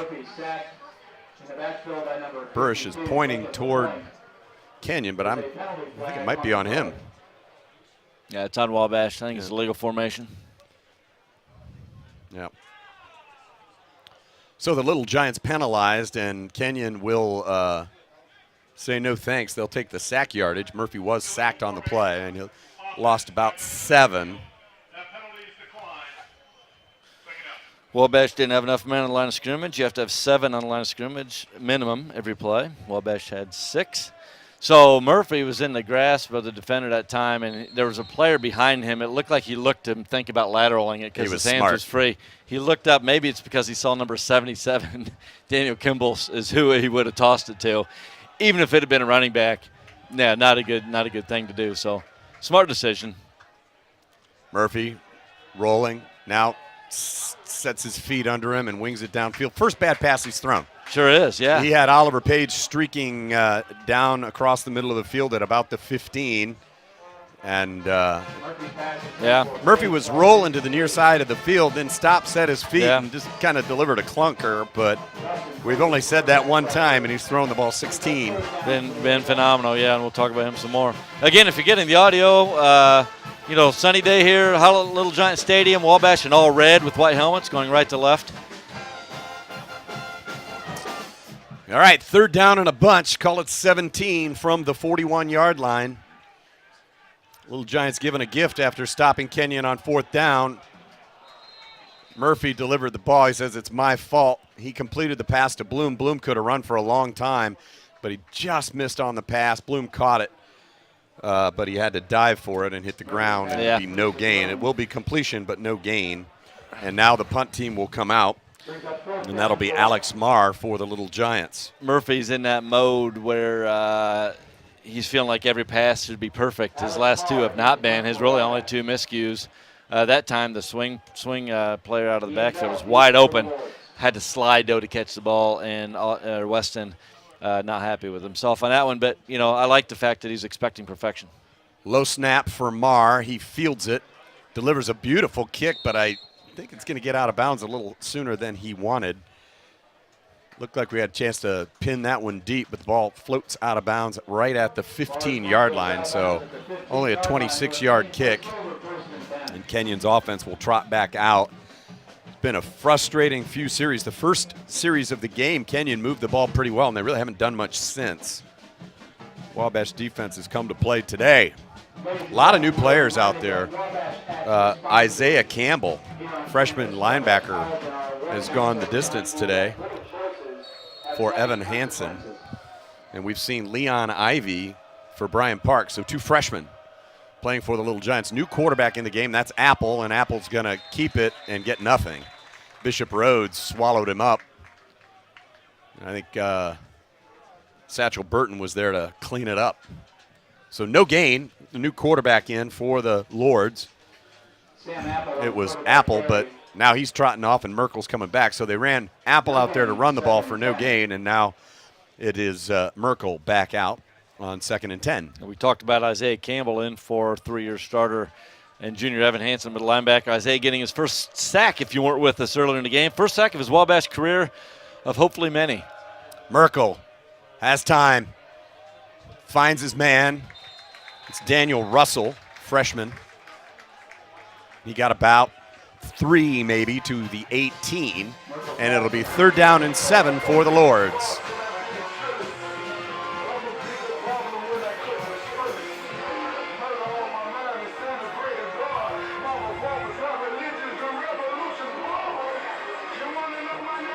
Another 3rd down for Kenyon. They've been in this situation a lot today. Not much success on 3rd down for the Lords. Not much success on offense at all today. We'll run through some stats soon. Merkel rolling to his left. Now the Little Giants are coming, but he delivered it, and it's dropped, I think. Incomplete. He's winging it out there. It looked like Robertson, sorry. Just a little long, and now the punt unit will come out, and that's Bell.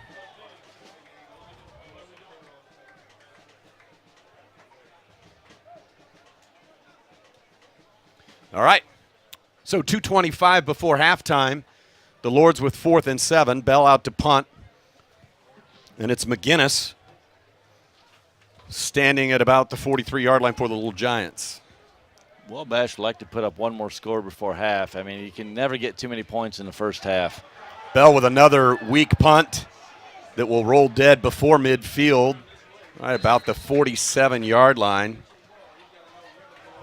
About 29 yards. Bell's punt down at the Kenyon 47-yard line. Wabash takes over. All right, so Karen McCarthy is getting us on audio, checking in from Twin Falls, Idaho. Thank you for staying with us as we've gone through some technical difficulties with our live stream broadcast. And apparently some people can get audio and some cannot. So if you're getting audio, consider yourself one of the fortunate ones today. And it looks like the live stats are working. Adam Phipps is frantically working the problem. We hope to be back on by halftime, or the second half, but who knows at this point. Weston Murphy now leading the Little Giant offense just over 2 minutes to go before halftime. Little Giants on top, 27-0. Murphy with a ton of time. Now he's looking deep, throws it into coverage, trying to get it to Cox. Pretty good coverage all the way downfield. Very good coverage. Number 32, Michael Picone, stayed step for step with Cox.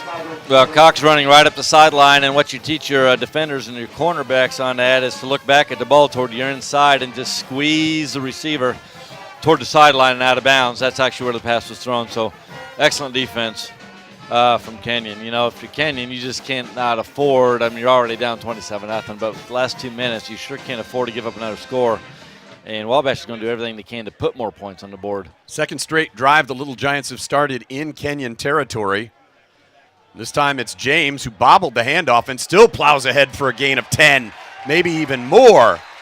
That guy was contacted in the backfield. Yeah. And James just powered ahead for the first down. So got many about yards. 11. So many yards after contact, like we've talked about. See some subs, and we've probably been doing a lot of rotation all game on the offensive line, but we are seeing a few that Jake Slager right just now. checks Just in saw Jake at Slager. O-line. Right. Came in. Looks like Kyle McAtee came out, so Jake probably in at center unless we move somebody over to center. I think they're going to move Jake. Wyatt over. Murphy now under center with 1.5 to play before halftime. Hands it to James. James right side, cuts it back in the middle, plows ahead, still on his feet inside the 30. He's going to be gang tackled at the 26-yard line, but and it pushes the pile forward down to the 21. A 16-yard run for Ike James.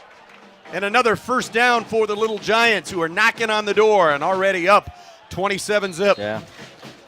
Clock ticking, 1:25 to play. Interesting about Jake Slager, he blocked for Ike James at Lowell.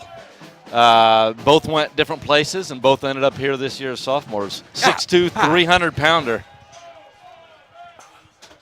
James again hitting the backfield. Oh, my God.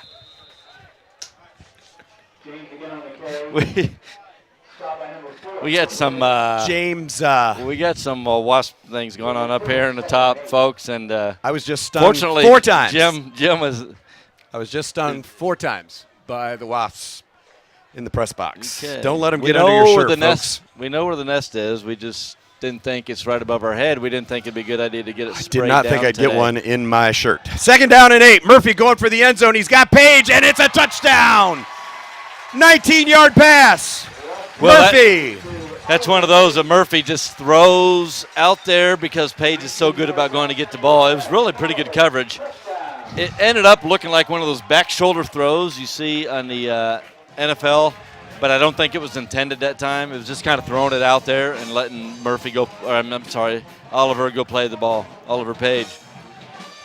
Continue Weston Murphy's rampage today from the quarterback position.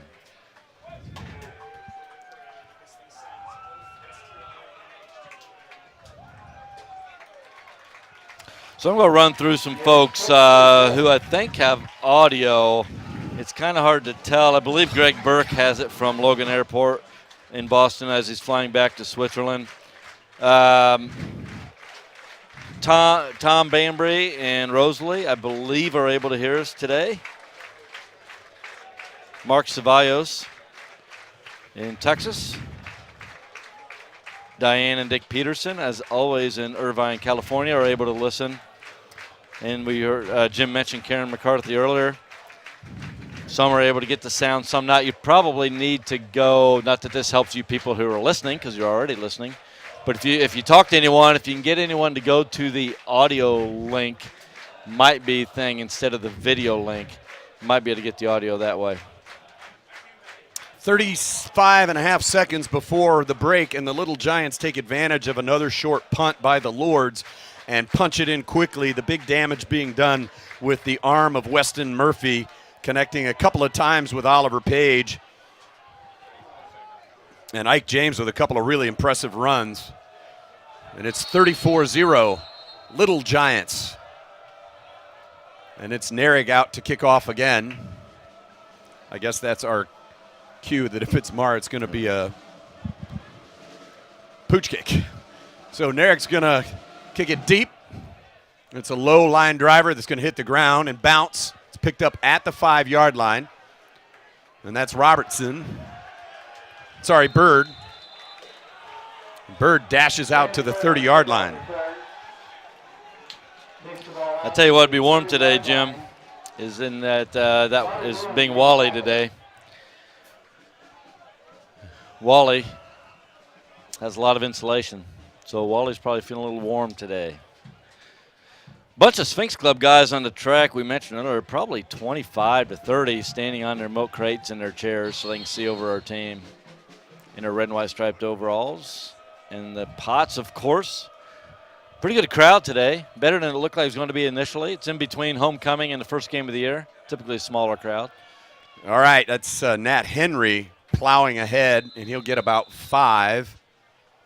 And clock is going to keep ticking. Yeah, I think Kenyon just ready to get in the locker room and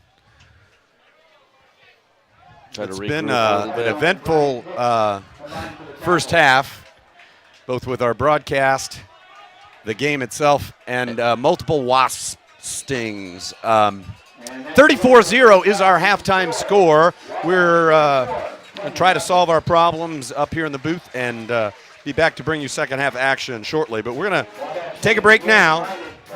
It's Wabash 34, Kenyon 0 at the break.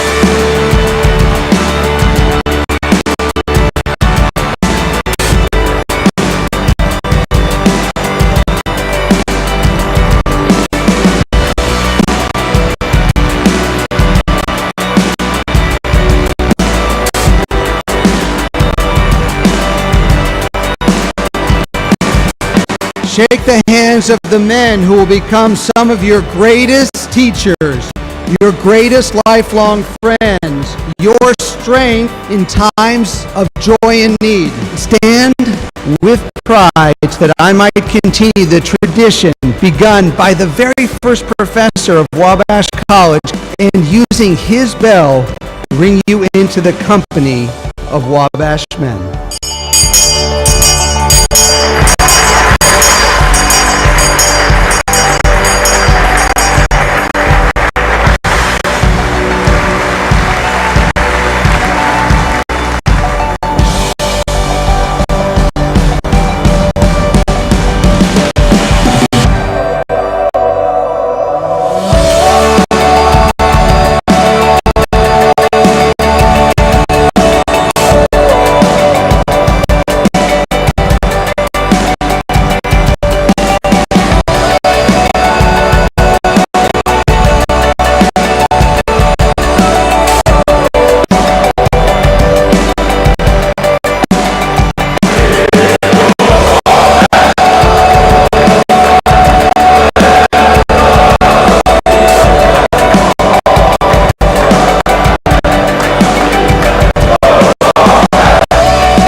Josh, we walking away from? Josh, we walking away from, bro. We gotta get this pick.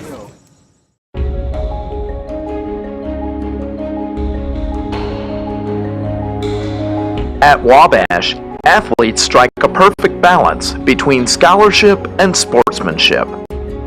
We get guys that are serious students and they pick Wabash College for the academic challenge and the athletic challenge we present.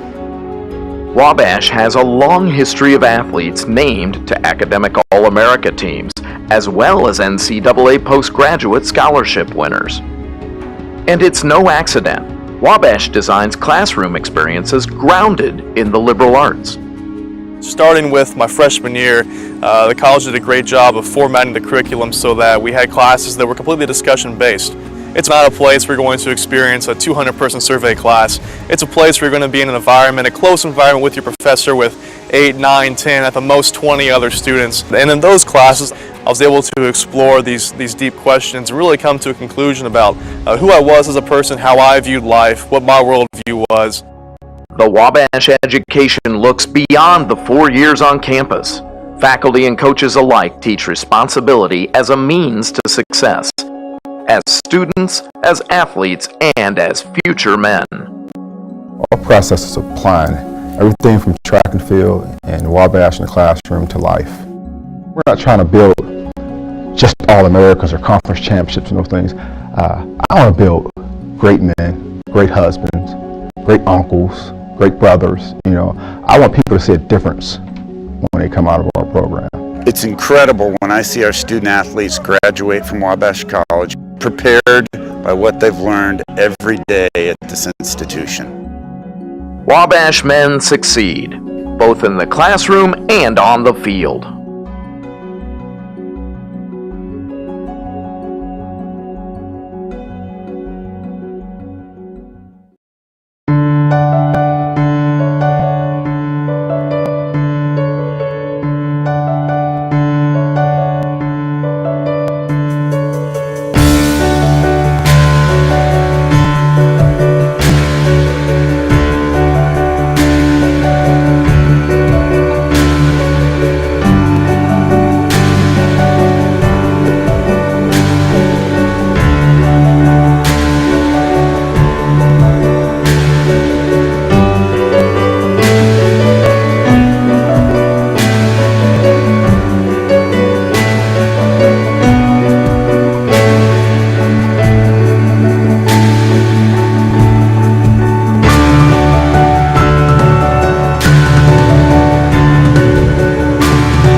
Wabash allows you to progress as an individual and not like a certain type of person. Like you go to a different university, you learn how to become an engineer, or you learn how to become a biologist, or you learn how to become an author or a writer. But when you come to Wabash, you learn how to become a man that you want to be, the man that you want to be viewed as. Wabash has taught me to be genuine in everything I do, whether performing on stage, whether I'm having a conversation with someone in the hall, or whether I'm giving a speech in the classroom. I do it with the best of my ability, like be actively there, whether I'm acting in my character, be actively there, whether I'm giving my speech, be motivated, mean what I say when I say things. And when I'm giving a conversation with somebody, a casual conversation, be involved. By interacting with all these different people from around the world, from all sorts of spectrums of beliefs and walks of life, I have really been able to open up and understand that everyone has a story that's worth hearing and something that they can contribute.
I'm Zach Anderson. I'm presenting at the Celebration of Student Research this year. My research is analyzing the relationship between autism, spectrum disorder, and theater. The biggest part for me was understanding the nuances of autism and also understanding how theater practitioners are already going about work with special needs students. You know, you can't read a book and say, oh, I know what autism spectrum disorder is. You have to go in those environments and you have to meet these people to really have any sort of baseline. And even after meeting them, you don't know, but you have an idea of, all right, this is my experiences. These are what I'm perceiving from you.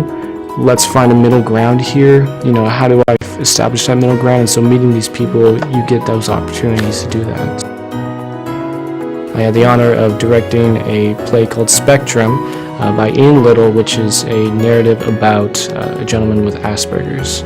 I'm working with this play in addition to my research, and I'm realizing these sort of inroads. So it had a lot of influence. Every single person with an autism spectrum disorder has a different experience. To ask the actor to carry that, especially because I was working with a neurotypical actor, you know, it's like asking the actor to be more anxious. Like, that doesn't, no, like that's just asking my actor to stereotype their behavior. What it became then is, okay, we're gonna affect the lights, we're gonna affect the audio to at least, at the very least, portray to the audience their identity and how it's so special. You know, I've gone to student research like the past 2 years, so it's It's kind of weird to be in those shoes now where you're the person up there talking. I would hope that the research that I do can help teachers in the classroom involve students in more mainstream environments. If they have an interest in being involved in the arts, or if they have an interest in expressing themselves, then we need to find ways to create avenues for this involvement. I really enjoy the opportunity to sort of try and break down some of these stigmas.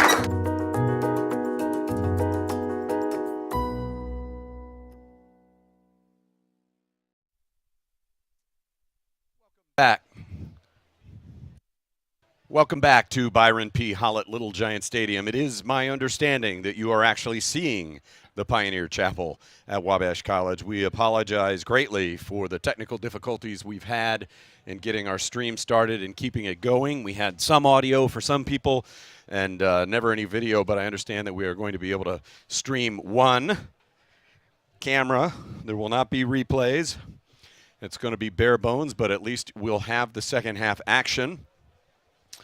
For those of you just tuning in, like the athletic director from his seat in the Allen Center, Little Giants looked very impressive all the way from start to finish in this, and really just special teams miscues allowed the Little Giants to really pile on the Lords. The punter handled a poor snap and gave the Little Giants great field position. Kickoff return man fumbled, gave the Little Giants great field position. 2 short punts. Little Giants took advantage of that. And it is 34-0. Little Giants with 18 first downs, Kenyon just 3. Wabash has rushed for 105, Kenyon -9. Little Giants, Weston Murphy has been very impressive passing the football today. 15 of 19, 201 yards, a touchdown. He fumbled. Austin Nightingale stepped in, ran a series, a scoring drive. He was 1 for 1 for 7 yards and a touchdown. Catching all those passes, Oliver Page, 6 of them for 116 yards and a touchdown for Wabash. Dylan Burrish also caught a touchdown. That was from Austin Nightingale. Dylan has 3 catches. Kirby Cox, 2 catches for 37 yards. Ryan Thomas, 2 for 25. Tyler Downing, Matt Panola, and Bobby Bloom all have receptions for Wabash. As I said, Weston Murphy, 15 of 19 for 201 yards. The running game, so powerful in the opener against Albion, still very powerful. 26 carries, 105 yards, 3 touchdowns, but it really has been Weston Murphy and the passing game that's been so prolific in this game so far. Ike James, 9 carries, 54 yards, 2 touchdowns, a 6-yard touchdown and a 5-yard touchdown. Bobby Bloom has 7 carries for 26 yards. That'd be a better number, but he did get drilled in the backfield for a 9-yard loss. Bobby has scored a touchdown. Austin Nightingale, 3 carries, 20 yards. Austin Hoover, 2 carries, 5 yards. Tyler Downing, 2 carries, 5 yards for the Little Giants. Kenyon's Thomas Merkel, 10 of 16 passing, 65 yards. He's been harassed a little bit. Brandon Bird has caught 4 passes. Ian Bell, 3.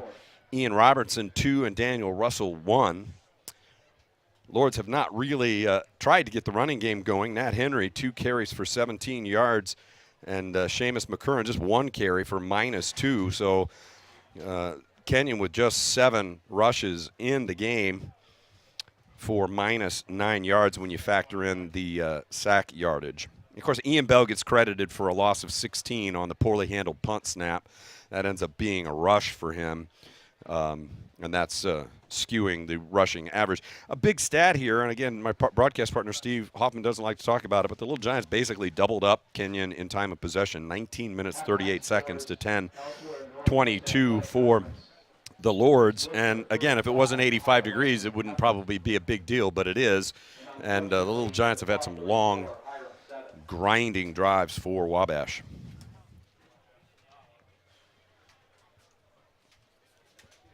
Kenyon fumbled twice. Little Giants fumbled once.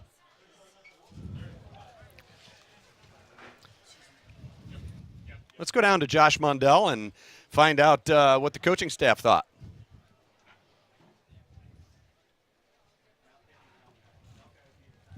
A lot of running today because it's been challenging. As funny as that sounds, they're bringing 9 guys almost every time, and that's forcing them to throw the ball, and obviously that's working. He also said that he's going to try and get more players involved, but at the same time, they're not going to let up. Thank you, Josh, on the sideline. Really appreciate your commentary down there and getting in with Coach Morrell coming out of the locker room. He's right. The first couple rushes of the game, tackles were made by corners and safeties who were crowding the line of scrimmage, and so I think Coach Kanaki knows what he's doing. Kanaki, and he's allowing Weston Murphy to wing it. Steve, your observations from the first half? Well, it is interesting. Wabash over 300 yards offense, right at 200 passing and right at 100 rushing. My observation on that is it's just not what I expected coming in today, but it's very good to see because what it shows is, teams can't just stack up against the run and watch a Wabash team struggle passing the football. Wabash team, they stacked up against the run. Kenyon did. Wabash offense has been successful passing the football. Very nice to see that we can be a multidimensional team on offense because we weren't sure coming into this year. We knew it would be quite a different year. We knew it would be predominantly running team, and I still think we are. But if a team is going to force our hand, then it looks like right now we're able to throw the ball. Weston Murphy, and we've been talking a lot about him, just almost perfect today, save maybe 2 miscues, and they were just incompletions, not like they were even a big deal. In addition to our technical problems, we have a wasp nest right above our broadcast position. One of them decided to drop down the back of my neck and stung us a few times. That was kind of right in the middle of all the fun with our broadcast stream, but things are back in order. We're glad to have the stream established and the hustle work by Adam Phipps and Brent Harris to get us back on the air. We're happy about that, and we know that our viewers are as well. You can let Steve Hoffman know where you're watching. Hoffman S, Hoffmans at wabash.edu. That is the way to tell us where you are and how many folks you got watching. 34-0, it was all Wabash to start this game. They did get the ball to start the game. And so Kenyon will receive.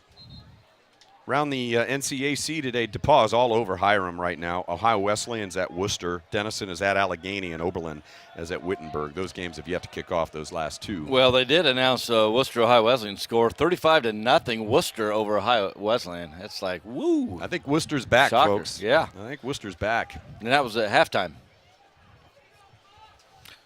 So Frena Rhodes is watching from Waco, Texas. Phil Ware watching. Some of these are watching. I say watching. That could be audio or video. Fran out in the motor coach outside. She was inside the stadium for the first half. Zach Phillips and Brandon Bird deep for Kenyon. Skylar Narek gets his right foot into it, and it's a boomer. Much better kick. Bird at the goal line. Brings it out. Little Giants are swarming. Bird cuts it back left. Still on his feet. He'll get to the 20, where he'll be tackled by a host of Little Giants. Jake and Laurel Fisher are checking us out. Jonathan Horn in Dallas, Texas.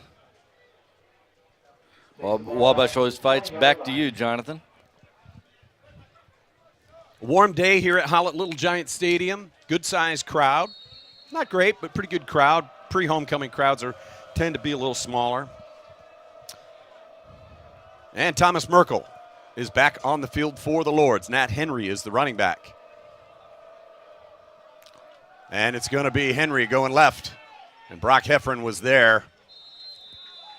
Gain of 3.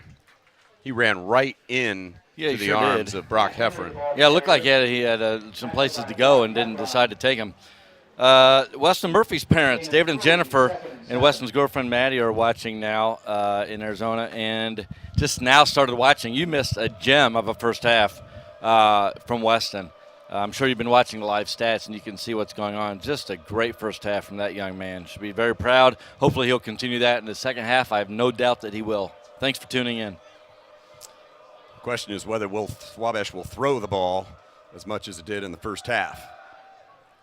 Merkel sizes up the field and drills his wide receiver, who's hit by Ivy right away. He'll gain about 4. It'll be 3rd down and maybe 2 out to the 28-yard line. Well, very good game Bird today the ball. by that freshman, number 28, Leon Ivy. Freshman, as we said, plugged in there. Brian Parks sitting out today, and so Leon just got shoved in there. And Kenyon has been wanting to pick on the freshman, but they haven't been able to do much of that today because Leon's had a good game. 3rd down and 2. Kenyon looking to run the ball, or so it would appear. No, it's a play action. Kicks it out to the fullback who dropped the ball. The fullback had it in his hands. John Clark peeling off the line of scrimmage, kind of a tight end, but I think he's listed as a fullback, and he had 1st down yardage and just dropped the ball. So now 4th down and 2 in decision time for Coach Montefilato. I just can't imagine you would go for this on your own 3rd. Yeah, then they're going to punt. Ian Bell will punt. Again, we will not. You do have video now, but we do not have some video capabilities. Don't expect any. You expect some less camera angles, but don't expect any replays as well. So, Jim and I will just have to talk about the replays in our head. I think Austin's going to be able to deliver us a replay if we have a play that's worthy of his fine ability. McGinnis fields it at the 37, and he's got some room to run up near midfield. Now he's going the wrong way, and he's thrown back at the 45-yard line. He is so fast. I don't mind him trying that. So fast. But at some point, just keep running straight ahead. Yeah, but that I don't mind with a guy who can run like that. Yeah. Because, if he goes upfield, he gets 5 more yards. It's not like there's a 1st down marker you got to get on a normal running play. This is 5 yards is 5 yards. So he almost could have turned that into something very big. He is exciting when he touches the ball, though. Looking forward to having the football in his hands.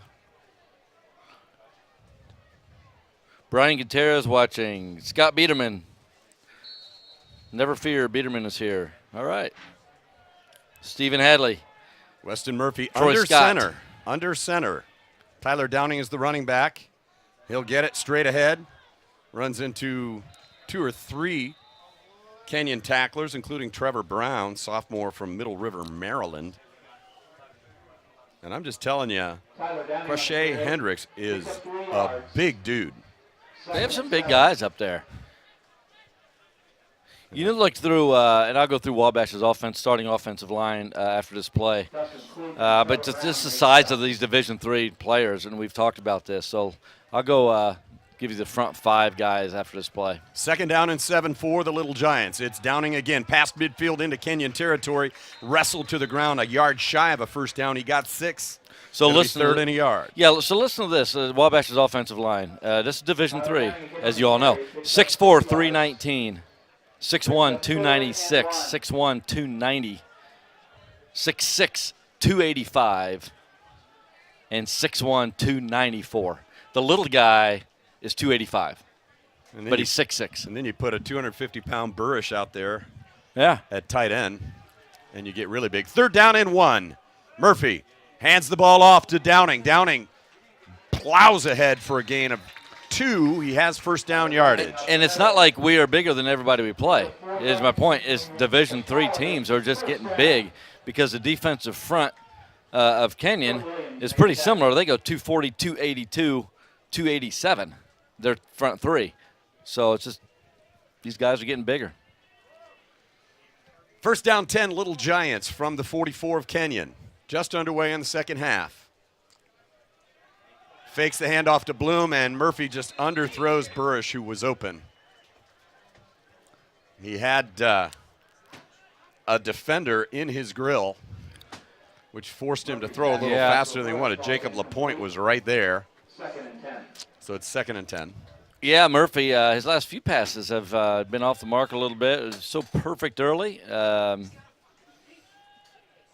an open Burrish that time, but just threw it behind him a little bit. Joe Emick, I believe, is watching. Dudley Burgess. Jonathan Laird, watching from California, having his coffee. Rashawn Jones in the game at wide receiver, but it'll be Bloom, and Bloom's got running room up the middle. He's going to go 35-30. Can he beat his man? 10-5. Bobby Bloom, 44-yard touchdown for the Little Giants. How about that move? Looked like an obscure 6-yard run, Jim. So he made that move and then cuts it back Boom. outside. Showed a little bit more Showed a lot more burst. speed than I thought he had. I'll be honest with you. Yeah, well, we haven't had a chance to see his speed, and Jim and I both looked at each other like, wow, we didn't know if, once you get around that corner. Yeah, right here, I thought he was going to get caught by either one of those guys. So George Spagnuolo just kind of had the wrong angle. And Bloom was able to race 44 yards for the touchdown. Narragon for the extra point. Ball is up, and it is good. And the Little Giants lead 41-0. Just underway in the second half. 11:23 to play. Third quarter action. Wabash football alumni, we were celebrating Wabash football from 1977 to 1982, an era of the rebirth of Wabash athletics. So we were celebrating the 77 team and the 77 team that was national runner-up and the 82 undefeated team, the 10-0 team. That is the 35th and 40th anniversaries of those teams. So that is going to be October 28th. You should have the save the date out to you. You should have received a few weeks ago, and you'll be getting details on that soon. But plan on something after the home football game against Wittenberg, mind you, on October 28th to celebrate Wabash football with your friends. Next week is homecoming. As you know, we have the Hollett Chapel, Awards Chapel at 11 a.m. 12:15, we have the Celebrating Leadership reception. Sign up for the reception at wabash.edu/homecoming or call the Alumni and Parent Relations Office. That's next Saturday, the 23rd. What's that they say about once bitten, twice shy? 4 times bitten and forever shy. Well, I just keep looking up at the nest to see how many up of them there. are popping out, and right now we're safe. They're planning now, Jim. It's okay. If Joe Emick is listening, he will remember how we used media guides in the press box when we had bee problems back in the 90s. All right, Skylar Narig to kick it off. It's Phillips and Bird, and they're going to kick it to Bird at the 4. Bird looks to get ahead of steam. He's got one. Breaks a tackle, and he's wrestled to the ground at the 22-yard line.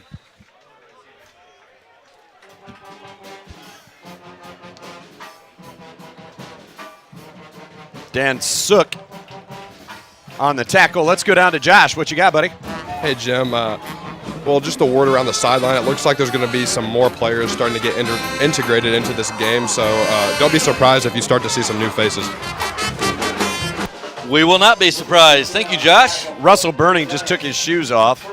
And I see a bunch of Kyle new numbers. McAtee is getting his ankle looked at. I see a bunch of new numbers out there on defense. We'll start calling them off as they make plays.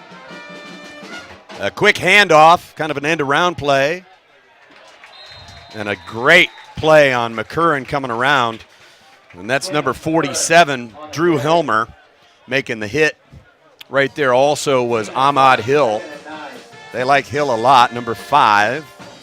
A little bitty guy out of Fort Wayne High School.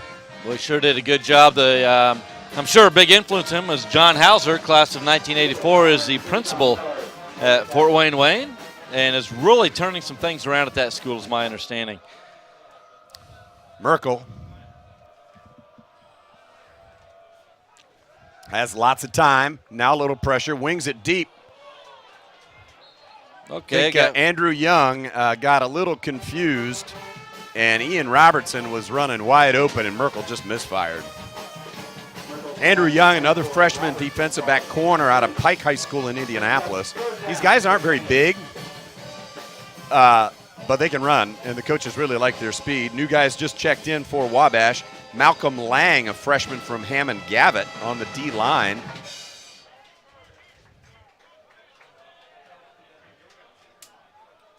Jake Macalusco is also in. Merkel zings it out, and a great tackle on the play by Jacob Helmer. Just as fast as Ian Robertson caught the ball, Helmer swallowed him up. It'll be a gain of about 2 or 3, and it's 4th down and a bunch, 4th and 6, and the punt team comes on for the Lords. One of the stats, Jim, I was looked at when I was coaching defensive backs is how many yards we want to give up per attempt. Yeah. Our goal was always 5 yards per attempt, which is really, really hard to do.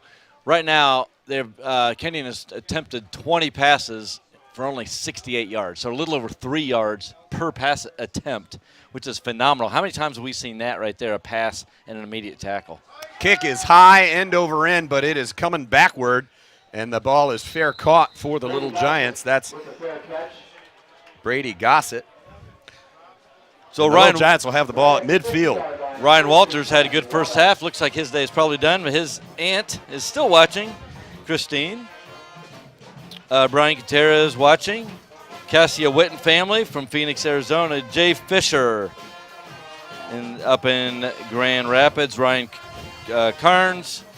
All right, new quarterback is Austin Nightingale. We saw him briefly in the first half. He's out now, along with Austin Hoover, the running back, the junior, number 15.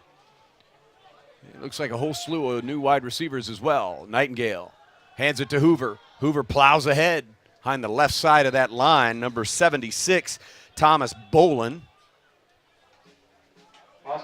And number 69, Connor Phelps, getting some time, 347-pound biscuit. Doug Gillespie in Kendallville, Norm Beasley in Pittsburgh. Joe Emick did respond. He said 3 boxes of media guides in the 90s were printed every year just for killing of bees.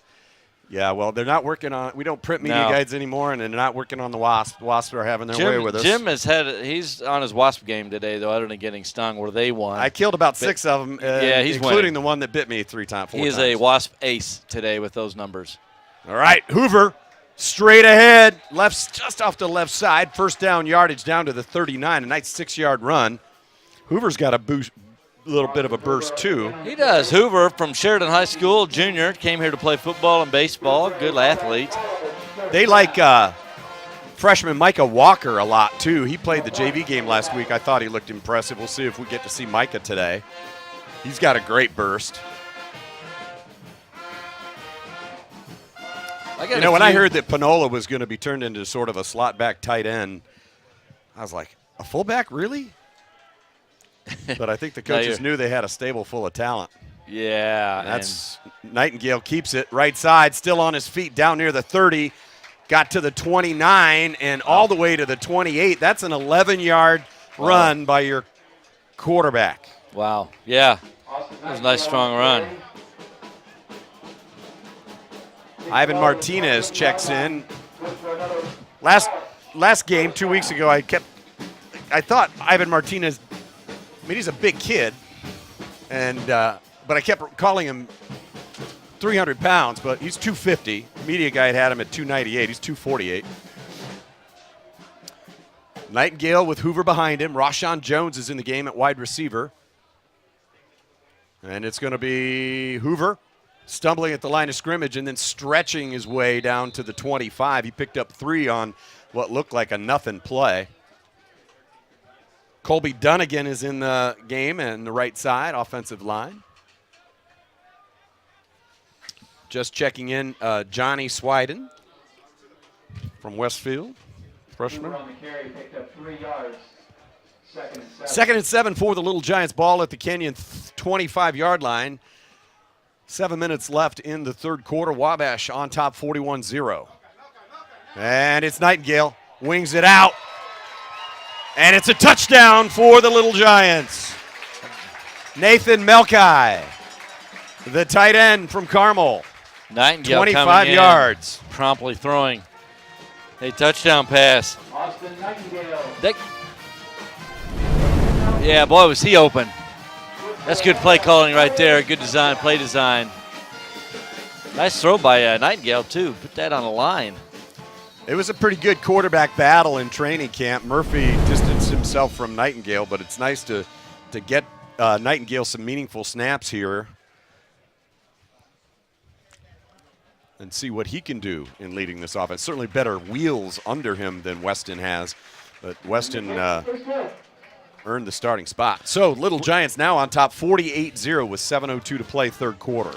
With that play, Wabash goes over the 400-yard mark in total offense, 416. The last time Wabash had 400 and some yards was October 22nd of last year, home game versus Worcester. Actually had 449 yards. So I don't know if QBRs are important stats or not, you can tell me.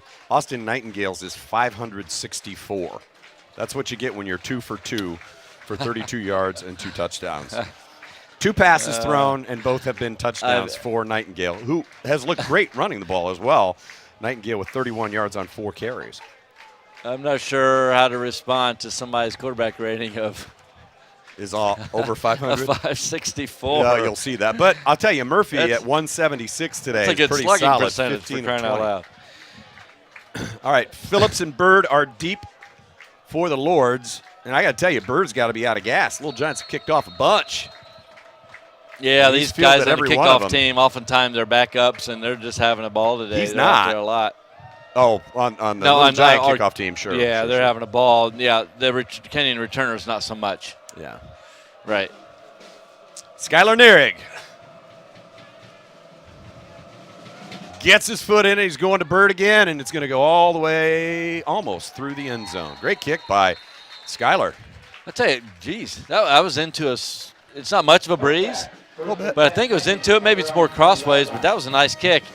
You know, we found out with some of the kickers we've had in the past, if you can do that, that's quite an advantage you have of allowing no big returns and then just giving them the ball on the 25 and let's go to 10. Let's go play.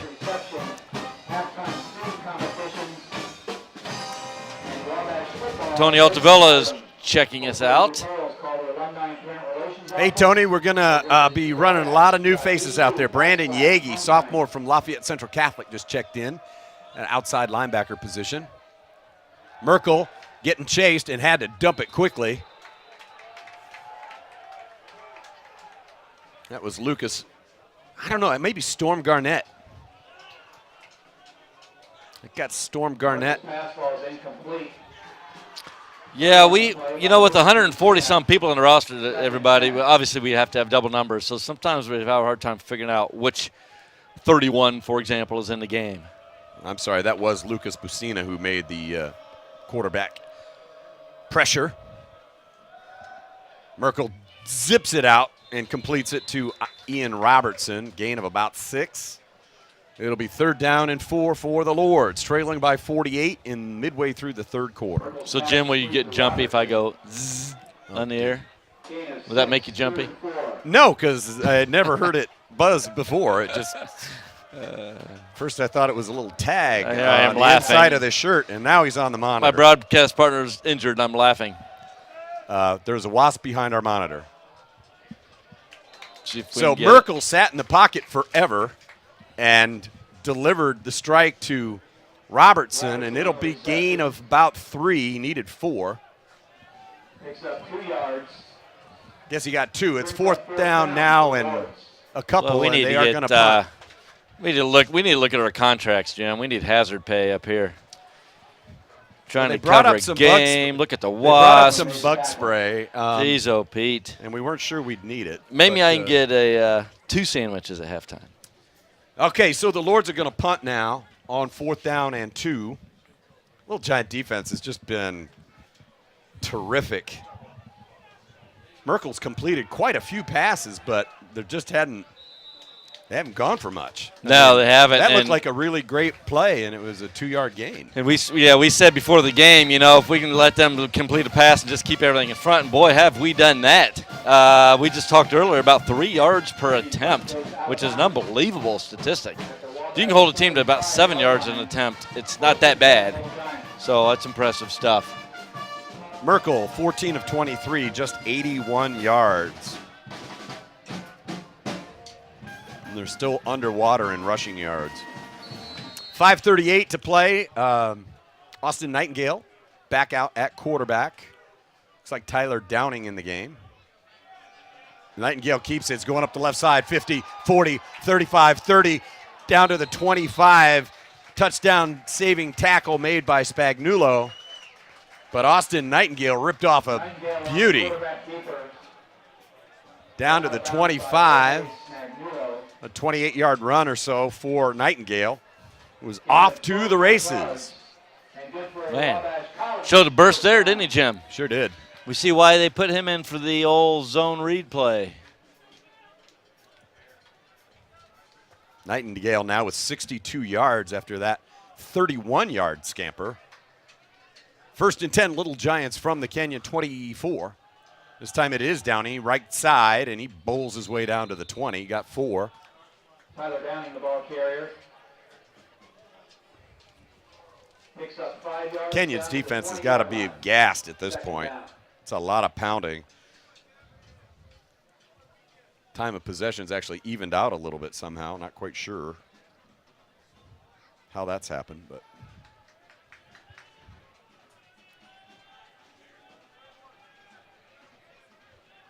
Second down and 5. They did give Downing 5. Nightingale barks out the signal, gives it to Downey. Downey right side, and he tripped. It's like he just got his toe caught in the turf and stumbled ahead for a gain of a couple, maybe 3.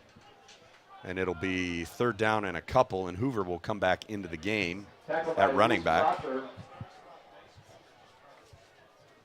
Ivan Martinez is in the game as a tight end. Picking up some wide receivers. P.J. Mays is out there, the junior from Dolton, Illinois.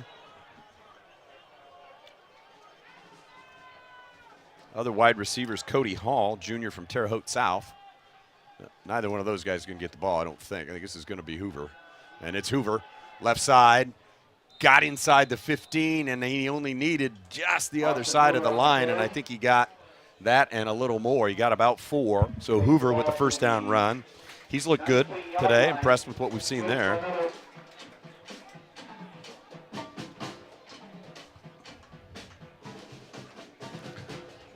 Well, 1st and 10. Sorry.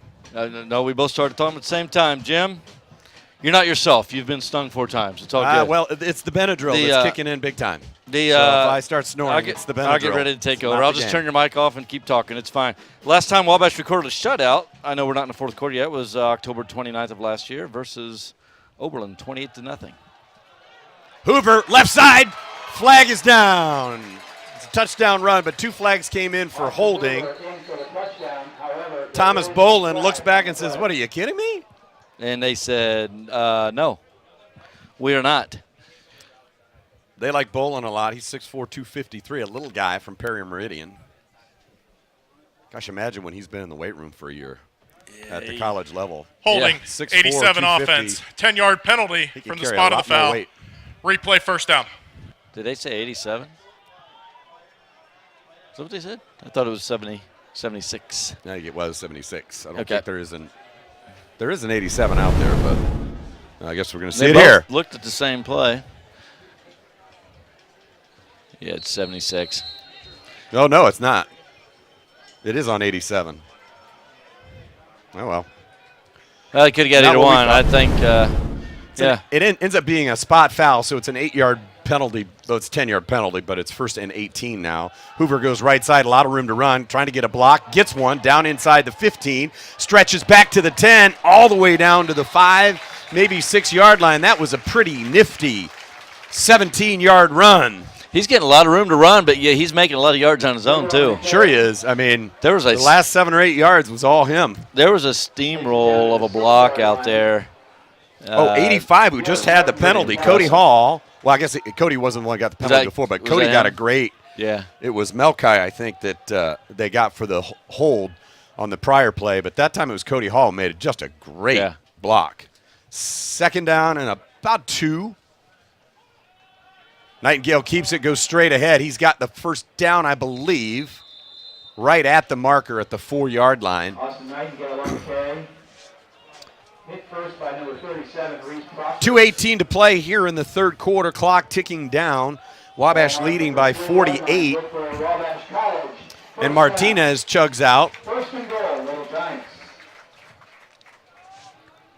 So Wabash will have a 250-pound tight end on the left side. And then Melkai right there in the slot. Nightingale, 1st and goal from the 4. 3. Gives it to Hoover. Hoover right side, touchdown, Little Giants. Austin Hoover from 3 yards out, and the Little Giants are over 50.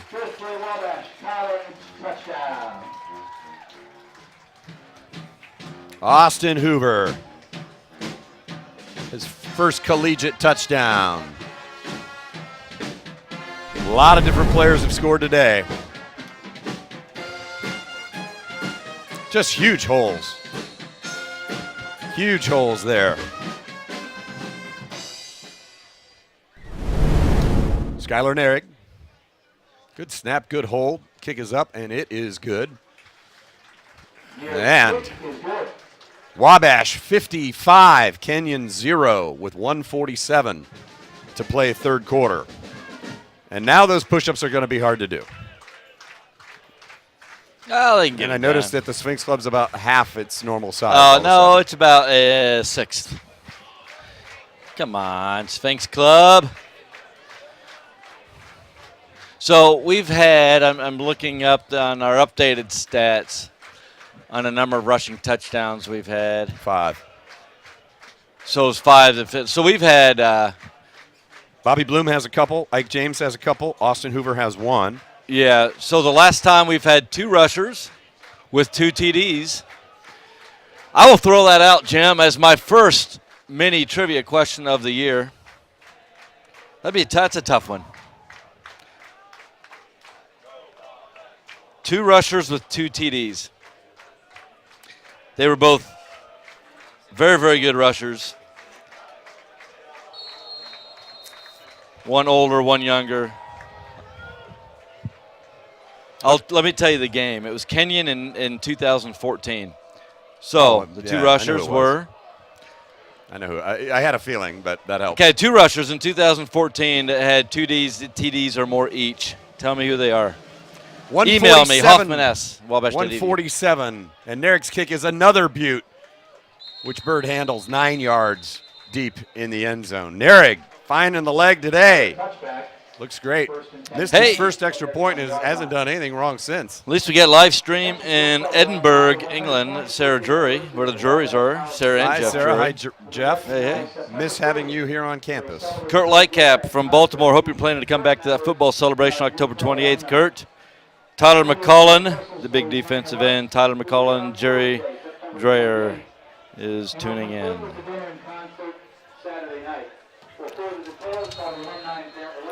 Okay, Kenyon's offense trying to dent the scoreboard. 1st and 10 from the Kenyon 25-yard line. Merkel has gone the distance. Wings it out to the fullback. Makes the catch. That's John Clark, senior from Hartford, Wisconsin. It's his 2nd catch of the season. Got 8. Merkel's pass complete to John Clark. Good for 8 yards, 2nd and 2. Clark's a big kid, 240 pounds. They list him as a fullback, but they kind of run him like we do Panola, put him in the slot as a blocker most of the time.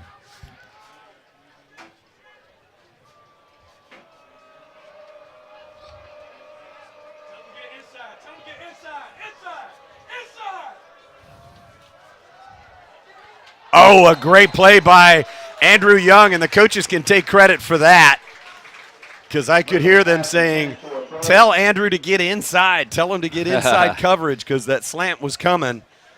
And Merkel put about a perfect ball into Bird, but Andrew Young took 2 steps inside right as the ball was being snapped, and it made all the difference.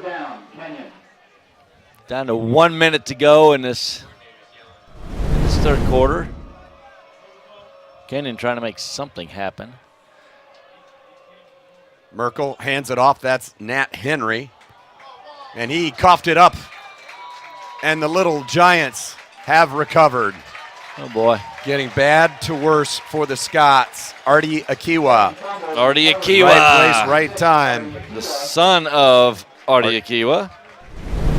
Class of 1990. One of the great dudes. Yeah. If you know Artie Akiwa, he is a great dude.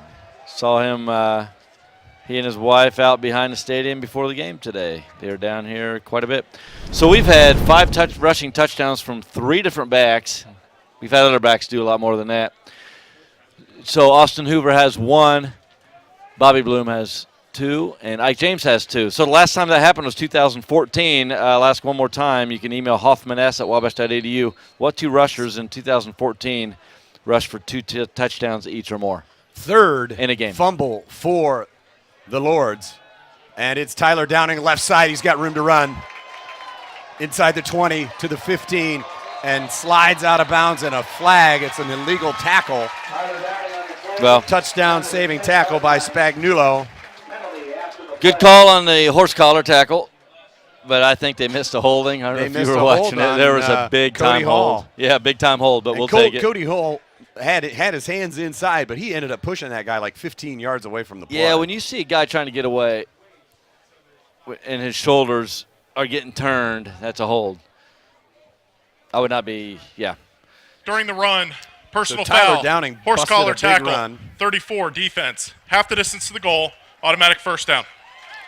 Hard to tell how far the run was, but 30-some yards. You could see him just off to the races, and then you're going to see the horse collar. Good call. It's a safety thing. Yeah, it is scary. When I was coaching here, we had a defensive back up at Hope College pull somebody down that way, and it broke the kid's tibia and fibula. Yeah, it was ugly. It was really one one of of the ugliest compound injuries I've ever seen. fracture It was ugly. from a tackle like that. So that's why they instituted it. It was not a penalty then. So Downing goes right, and he is swallowed up. Lost a couple. There's a new quarterback for the Little Giants. I'd be remiss if I didn't give a shout-out to Tanner Skeel, the junior from Greenwood. Has stepped in at quarterback, and that's going to do it for our third quarter of play. It has been all Wabash from start to finish, 55-0 as we go to the fourth quarter. All right, let me run through a few. Trey Holland is watching from way out in Washington. Mike Reedy is checking out. Kim Johnson has given an answer to the trivia question. I'll get back to that in a second. Renwick Young, Bob Biddle in Anaheim, along with Ron and Bobby Bean. Let's just say thank you to those folks that kind of stayed with us as we struggled with our technology early on. And thank you for staying with these Little Giants. Beautiful day here. It's hot, but it's beautiful. It's just a postcard perfect weather day for mid-September. Yeah, sorry, Jim. Vivian Main is watching from the Bahamas. We do have a couple answers. The Bahamas. Ooh. For I have one wrong answer and two right answers. Sarah Drury, good guess, Sarah. You have one right. Sarah guessed, was it Mason Zurich and C.P. Porter? Nah, What it do was you guess? Shamir Johnson. Hey. Who do you say? Shamir Johnson, wasn't it? No, it was not Shamir Okay, Johnson. I got it wrong. All right, we're going to go down to Josh in just a second, but we want to get this playoff first. Little Giants are at the line of scrimmage and ready to roll as we start the fourth quarter. Skeel is the quarterback. Tyler Downing is the running back.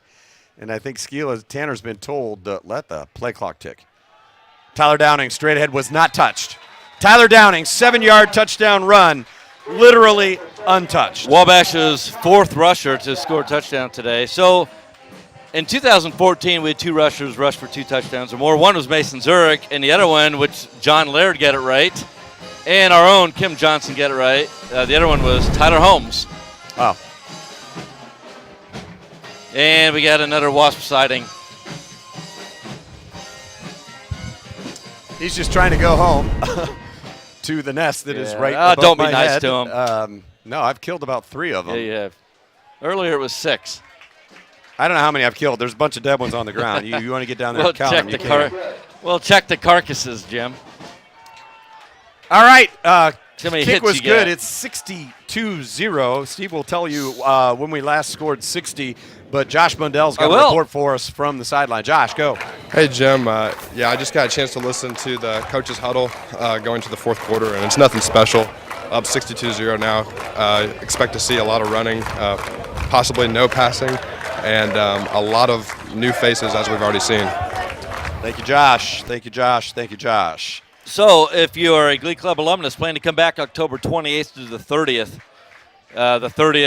that night will be the big concert that you will prep for on the 28th and 29th. If you can only come back for one or more of those days, that's fine.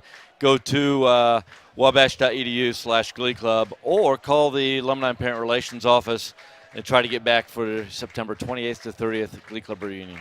Kenyon has run only 35 plays through 3 quarters. Kenyon did not have a first down in that third quarter. Yeah, I've been trying to find out the last time Wabash held somebody under 100 yards. I think it's early to be looking for that. Just under 100 yards. 14:56 to play in this game. All Wabash from the start. I disagree. Narek now to kick. Phillips is one return man. Not sure who the other one is. It's a shorter kick. It may actually hit the ground, and it does. Live ball. Phillips just falls on it at about the 17. That was actually a smart thing to do. It was the 18-yard line. Zach Phillips. That was a hard ball to field because Narek's kicks had been so good, the guys were standing a little deeper. Wabash now with 62 points. The last time Wabash scored 60 or more points was actually, this surprises me, was actually in October of 2014. I thought we'd done it since. When we scored 70 points against somebody, and we beat them 70-10. So now my next trivia question, who was the opponent that day? 2014, Wabash 70. Jimmy Andrews is in the game at running back, and Sam Apple is the new quarterback, and he completes his first pass to the big tight end, John Clark. I guess he's a tight end. He's listed as a fullback, but I'm not sure he's done a lot of blocking. He's caught a couple passes.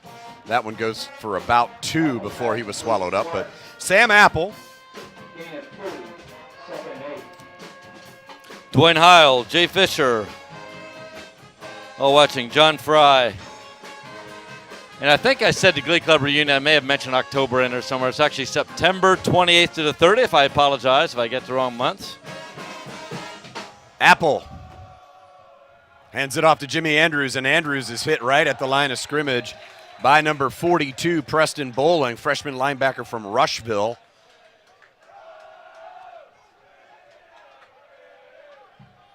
He pads up well. Look at him. Wow. 42, middle of the field. Does. Looks like a linebacker, Jim. He does. Jacob Dean is standing right next to him. Andrew Sanders is also in at linebacker for the Little Giants. So all freshmen in the linebacking core today right now. Basically almost the back 7 or 6 are freshmen or sophomores. Apple, nice play action. Now he's running, trying to set his feet, dumps it to the tight end, and he drops it. He had Jacob Dean. I'm sorry. Yeah, Jacob Dean. No, Spencer Newman. Spencer Newman draped all over him. Duplicate numbers, folks. Sorry. Yep, that's right. We did. So still no first down for the Lords in this half. Yeah, we did the best we can at trying to get these guys winning. Jim does a phenomenal job on seeing the numbers and trying to get names out there. So do what we can. Hopefully we get the right name with the right number since with these duplicates. Josh Garcia is out there. He's a 300-pounder from Noblesville. And Bell awaits. It's kind of a low, ugly kick, but it's going to be a big one because the Little Giants opted not to field it, and that'll be a season-long boot for him, I think. So Melissa Butler is watching yards. Jim from Iceland. She said that's one way to get to dodge Hurricane Irma since her home is in Florida. Follow Melissa on social media. It's fun to see all the exotic locations where she takes selfies and takes pictures. She is a world traveler, almost without peer, as far as I know. Don't know anybody who's traveled as much as she has. It's great. Okay, so Hoover's out there with Tanner Skeel at quarterback. And it's Hoover straight up the middle. And he dances his way out near the 30 to the 29. He got 6. Hoover with 47 yards. James had 54 before taking a seat. 2 touchdowns. Downing, 56 and a touchdown. Bloom, 70 and 2 touchdowns. Nightingale, 65 as the quarterback. A lot of yards on the ground, a lot of different people. And most of the first half was throwing the ball. 12:30 to play in the contest. 2nd down and 5, Little Giants.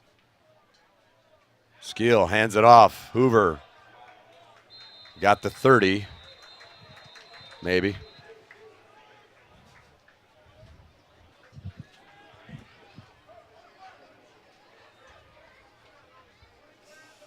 Hoover again, the ball carrier. Blinked. Cole Brandt. For the record, there is another dead wasp in the press box. I'm not very good at selfies. I just tried to take a selfie of Jim and me, and it's not good. My hand's in the way. Well, there's that. Jeez, oh, Pete. I need to let you do it. You're the photographer. Tanner Skeel now. 3rd and 3. I think it's going to go to Hoover. Left side, breaks one tackle. It's going to be close. We'll see. Hoover again on the carry. It's 4th down. Short of a first down. So the Little Giants will punt. 4th down for the Little Giants. Everybody's just looking at the clock. Saying, run the clock. A lot of guys to get in today. You got 140-some players. These are great games to just rotate people through. It's a feel-good game when all said and done. Alex Marr to punt for just the 2nd time in this ball game. Yeah, pretty good kick. Low. Taken on the fly, and Bell goes down. Nice shoestring by Artie Akiwa. Artie Akiwa. Player. So the last time Wabash scored 60 points was in 2014, and the opponent was Oberlin. It was Wabash 70, Oberlin 10. Doesn't it surprise you it was 2014? Well, wasn't it 13? No. What was the year Oberlin came here and beat us? It might have been the year before. Maybe the year before. Yeah, it was going to be not good for the Yeomen. Well, this was at home. I think it was 2 years before that, actually. I think it was in 12. But Apple hands it off to Andrews. Andrews gets outside where he is drilled. Jake Helmer was over there. These numbers are tough. Jaleel Granberry. They get so bunched up in the front. No, but doesn't it surprise you it was that long ago that we got 60 points? It feels like at some point during the year where that's Granberry getting up there was 6 to 60.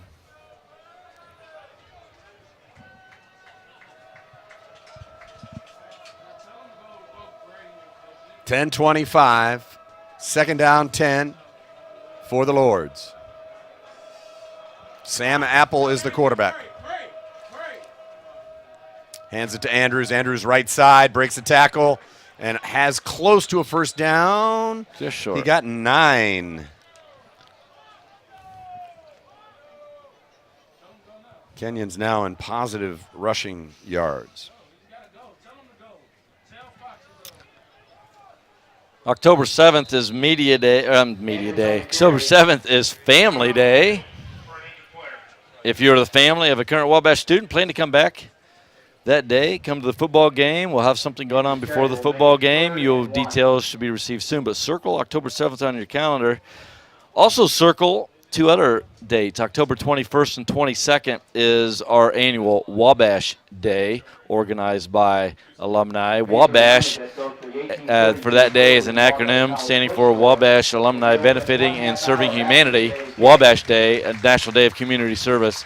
Contact the Wabash and Parent Relations Office or visit wabash.edu/Wabash Day to find what's going on in your area or to plan something. And then October 28th, we are doing a celebration of Wabash football 1977 to 1982. It was quite an era for Wabash football for those years. 1977 team was national runner-up. 1982 team was 10-0 and undefeated, and some great years in between there as well. We will specifically honor the 40th anniversary of the 77 runner-up team and the 35th anniversary of the 82 undefeated team. It's October 28th. Look for details on that soon as well. 9:50 and counting in this one. Apple faked the handoff to Andrews, and then he threw it right into the Wabash defender, Andrew Sanders.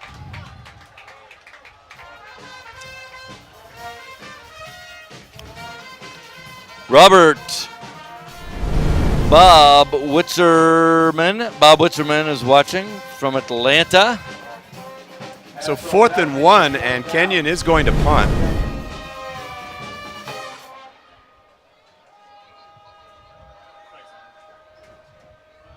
That's Bell. Punting from the 46. Boomer! That is a sky ball. Sure was. Fair caught at about the 10. And fair catching it was Brady Gossett. Co-chair of the executive committee of the Wabash Society of Class Agents, Peter Wright, is watching. Peter will be on campus next weekend. Looking forward to seeing you as well, Peter. Thank you for all your work on behalf of our beloved Wabash College.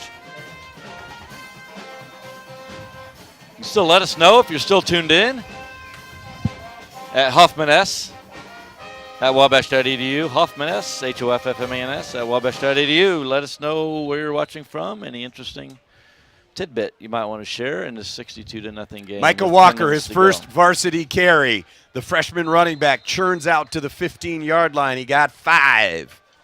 This kid I was talking about, I watched in the Red Squad game last week.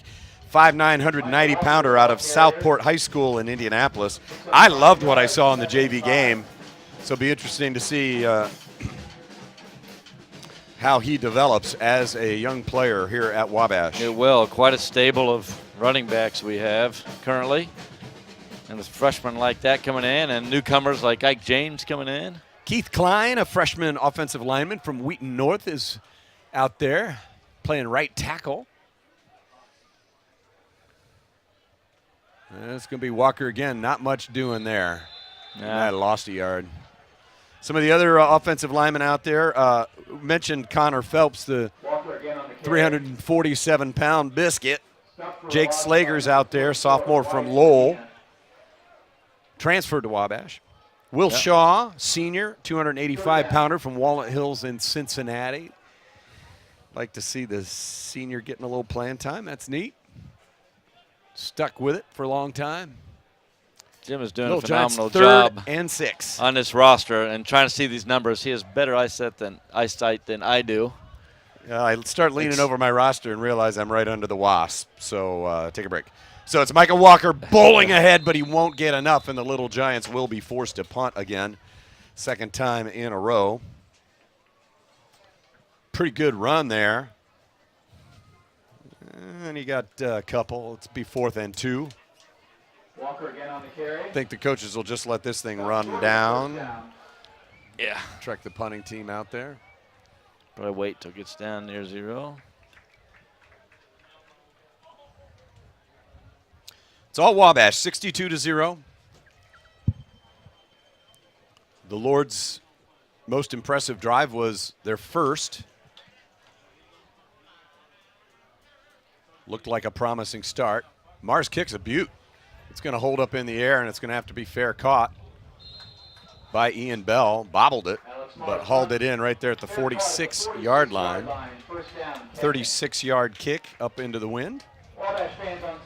No return. Wabash now with 531 yards offense to Kenyon's 98.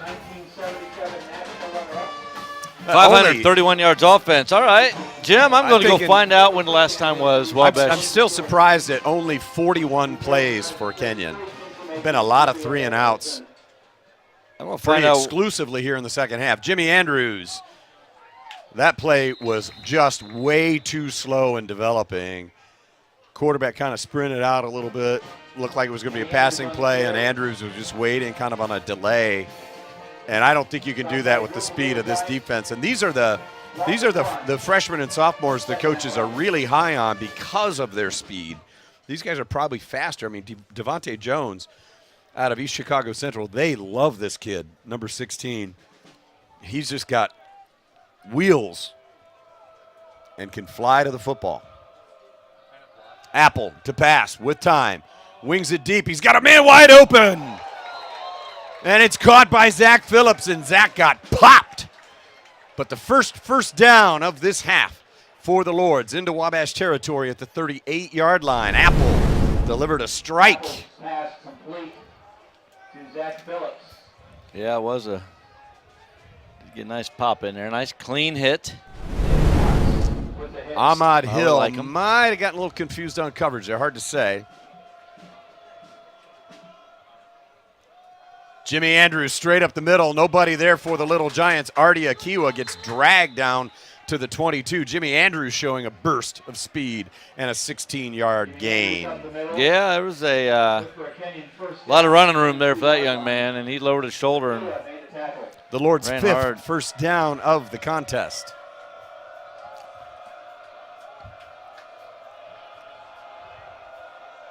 A lot of youngsters out there now. Rayer Howe from Dwenger. Oh, I'm sorry, that's Brandon Peck from Brazil, number 91. Brandon Peck in, kind of at the nose guard spot. It's Andrews again going right, left, and forward for a gain of 8 more. So the Kenyon O-line's pushing around this backup group of linemen now for Wabash. Seth Burish, the last of the Burish brothers, getting his first playing time at the varsity level, I believe. 5'11", 200-pound linebacker from Howell High School in Michigan. 2nd and 2, maybe 1. Fake to Andrews. Apple wings it out. Pretty good coverage on that play by Andrew Young. Sue Schneider listening in the car on her way home from working hard while she's over here. Brad Fuel watching from Chicago. Plans to participate in Wabash Day. Thank you, Sue Neal from Austin, Texas. Aunt of Dylan and Seth Burish. We've had quite a few years watching Wabash football, Sue Neal. 3rd down, and they say 1, but it looks a little more like 2. So there's going to be, the pass is complete to 83. Roughing the passer. There's going to be a roughing the passer. The coaches were screaming for a false start. I don't have an 83 on my roster, folks. I'm sorry, I can't say who that is. Roughing the passer, 37, defense. Half the distance to the goal, automatic first down. So it's Kenyon's gonna get a chance to dent the scoreboard. You hear our coaches over here just really coaching hard because, you know, they're always coaching hard. They're trying to make these kids better. You also want to preserve a shutout. A shutout's a special thing. You try to. Not much of a late hit there, but yeah. Tight end rumbled down to about the 7-yard line, and the penalty yardage made it halfway. Apple with a ton of time. Now he's going to roll, and he's going to get knocked out of bounds. And that time, I think Seth took out a little frustration from being penalized. It'll be a loss of about a yard. 2nd and goal from the 4. Dave Ahurst, class of 83. We all know Dave and Debbie are at a volleyball tournament, but what's Dave doing? He's watching the Wabash game on his phone. Tom Klingeman watching from Michigan. Thanks, Tom. Just under 4.5 to play. 62-0, but Kenyon knocking at the door at the 4-yard line. Apple rolling to his left, wings it out. Complete. Caught by Justin Bosch, and Bosch knocked out of bounds at the 1. It'll be 3rd and goal from the 1. See what these youngsters can do here. A lot of crowd hung around. A lot of people out back tailgating. It's a beautiful day to hang around. I bet for a while after the game we'll have a lot of activity behind the stadium. I believe the Lords are going to take a timeout to think about this 3rd and goal from the 1. It was Akiwa who made the tackle from behind. Coach Ramsey is going to use this time to do gut check with these guys. He knows they're all freshmen and sophomores out there at this point, but he wants that shutout badly.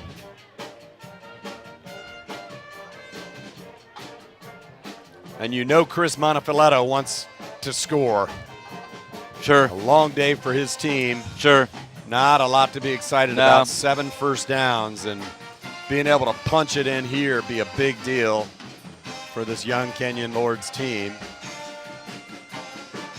Yeah, it's a long ride back. Not many penalties today. Only 6 total, 3 on each team. It's been a well-played game. Nice rhythm to it. I mean, the flow kept flowing. What I liked about the Wabash well, let this play run. Apple with John Clark, and he's going to follow the block of Clark, and Apple dives in for the Lord's touchdown. Sam Apple, senior from Arlington, Virginia, with a 1-yard touchdown plunge. Pretty nifty drive for the senior quarterback. Made some great throws. Aided by a roughing the passer penalty against Wabash defense. Don't like those penalties. Ryan Cooper, ball is up. Was not pretty, but it went through. And it's 62-7 with 3 minutes 50 seconds to play.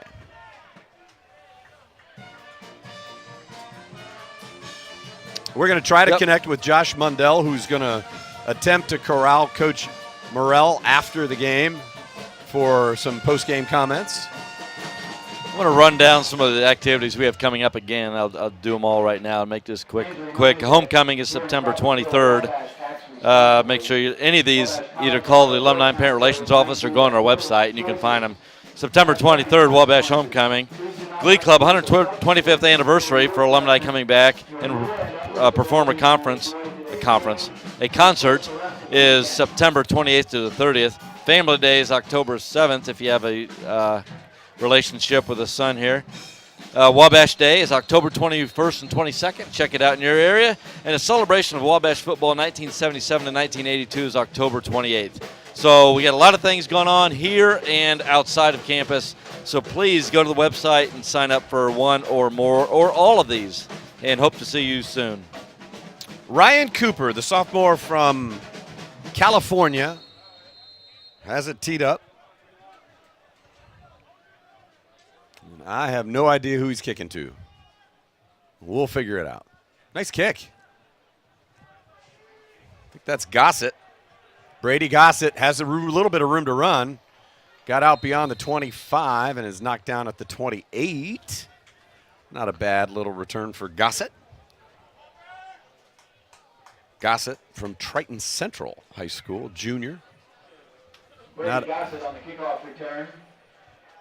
Takes the ball out to the 28-yard line. First down, Wabash. Little Giant offense coming back out. Will we see another quarterback? I think we will. I think we're going to see Derek O'Connor makes his varsity debut at Wabash. They love this kid.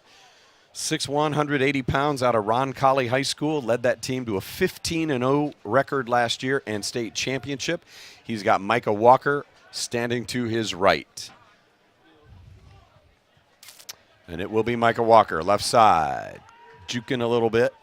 Trying to find a little running room and maybe got 3 or 4 and a flag late. Williams on the carry. Penalty flag on the play. Sorry, that was not Micah Walker on the run. That was Derek Williams. Derek Williams, another freshman from Avondale, Arizona.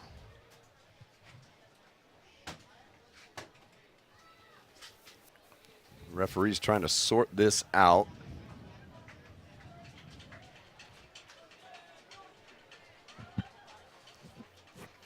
All 6 of them huddled up to figure it out. The result of the play stands as called. It will be second down. Dead ball foul, unsportsmanlike conduct, number 82 of the offense. There are 2 82s on the field. It's a 15-yard penalty. It will be second down.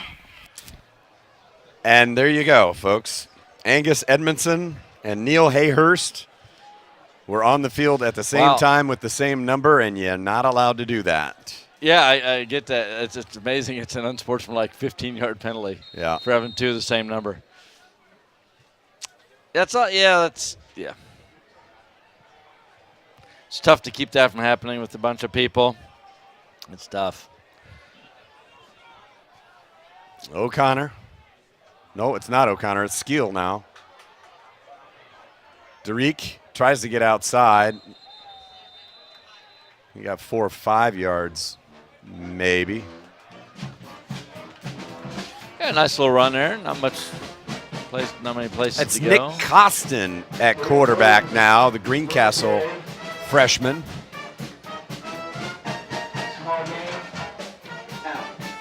And now it's O'Connor. So apparently we are now running quarterbacks in and out. Okay, that's fine. Yeah, we'll probably get 7 of them. 2:40 to play. Williams looks for a hole, finds one, gets out to the 30 and maybe a little beyond. Nice 8-yard run. It'll be 3rd and a long way, I think. Or is it 4th down? I think it's Might be 4th down. It is 4th Yep. down. Because they did keep the yardage on the penalty. Right. So, Little Giants will probably punt this one away with 2 minutes and change to play. Yeah. Should be, by the time we punt this or snap this ball, should be under 2. See what Kenyon does. I'm guessing they will run the ball 3 times and 4 times and be done. It's my guess. Alex Marr on to punt. Sophomore from Pike High School in Indianapolis. And he just kicked it way away. Well, oh, it was from interesting. the return man. Ian Bell was playing way to one side of the field. Opposite to where the ball was. That's what was interesting about it. Our ball was on the near hash, and he was lined up on the far hash. 52-yarder. So, go figure. They probably just told him to get away from it. Don't try to field it. I don't know. Okay, 1:44 to play, and the Lords offense trots out onto the field. Sam Apple is back in at quarterback. Jake Macaluso, sophomore defensive lineman's out there. So's Josh Garcia, the freshman from Noblesville. They like him a lot. Apple wings it. It's complete. Matt Joliff, sophomore from Warren, Michigan, made the catch. Be a gain of about 7. Pep Band, if you can hear them in the background, we haven't given them a shout out yet today. It's still going strong. Led by the conductor, Jim Swift. They do a great job. What a nice addition to the atmosphere here. Ahmad Hill dives in and takes the legs out from under Zach Phillips, and he's hurt. Yeah, you don't want to see that. It's a first down run.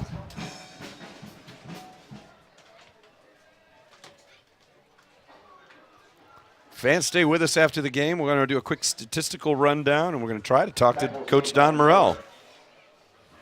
We're hopeful that Coach Don will be available to us. Sorry about our technical problems today. It's technology, folks. It doesn't work perfectly every time. It didn't work for us perfectly today, but happy that so many of you were able to tune in, stay with us throughout the contest. That was nice. Yeah, I want to give a shout-out to Adam Phipps and his crew for just giving you video for the second half. He was running around like crazy. He was running around, jumping around more than Jim was up here fighting the Wasps. Thanks for getting us video. Well, I'm about to take some medicine. I don't know what it is. Just take it. If I don't know what it is, should I take it? If it says anti-wasp medicine, take it. Sam Apple, after the first down run, hands it off, and a big pop delivered. 40. He's hurt. He hurt his shoulder. He popped his shoulder there. It was a great hit. 49. 49. Nick Fox came up and made the hit on They said Andrews, Andrew. and he's coming right off. Fuck. He's got a bad sting. Stinger. Or a separated shoulder or a broken Call them collarbone. stingers. Yep. Lost a yard. It's tackle for a loss. 2nd down and 11. Half a minute to play. Apple rolling right. Looking downfield. Finally just dumps it to his receiver, who falls out of bounds on the far side of the field. I think that's Daniel Russell who made the catch for the Lords. A lot of Kenyon players getting to play today, too. Running a lot of guys here in the second half. Clock is running. Down to about 10 seconds. Be interesting if Apple can get this off. They're trying to get another one off. No, I think he's done now. Yeah, I think he's done. Apple says enough is enough. And there's the There you final go. horn. It's Wabash 62, Kenyon 7. Kenyon College 7. Kenyon mounted a nice drive right near the end of the game there in the fourth quarter. Got 5 first downs in the last 2 series for the Lords. They ended up with 160 yards of offense to the Little Giants, 549.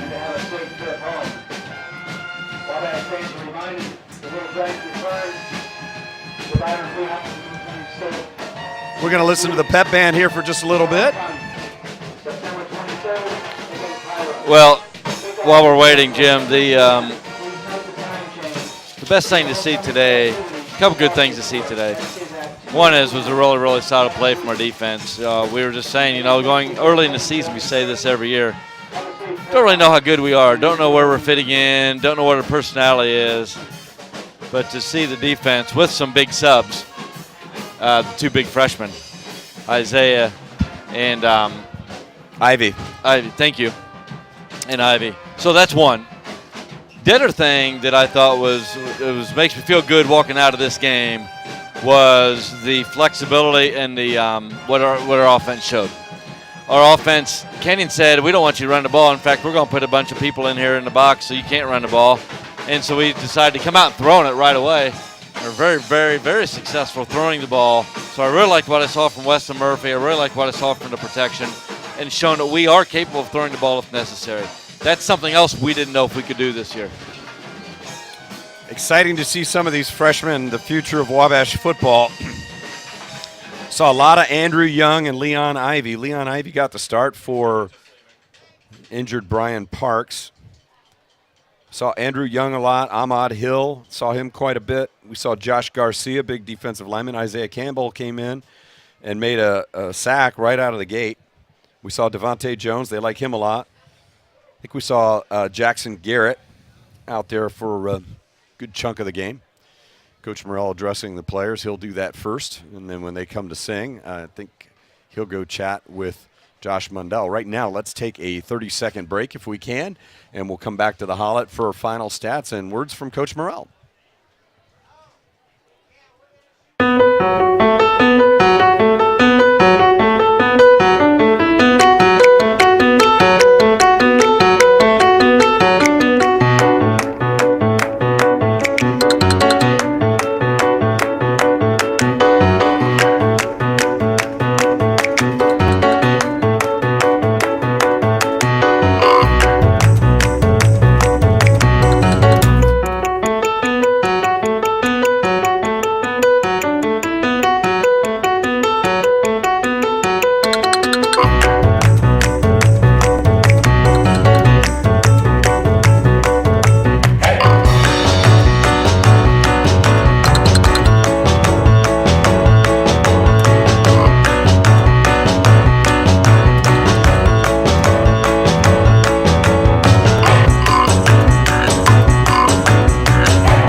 And welcome back to Hollet Little Giants Stadium, where the Little Giants are putting the finishing touches on, have just put the finishing touches on a 62-7 win over the Kenyon Lords. So let's go down to Josh Mundell right now. He's got Coach Morrell right at his shoulder.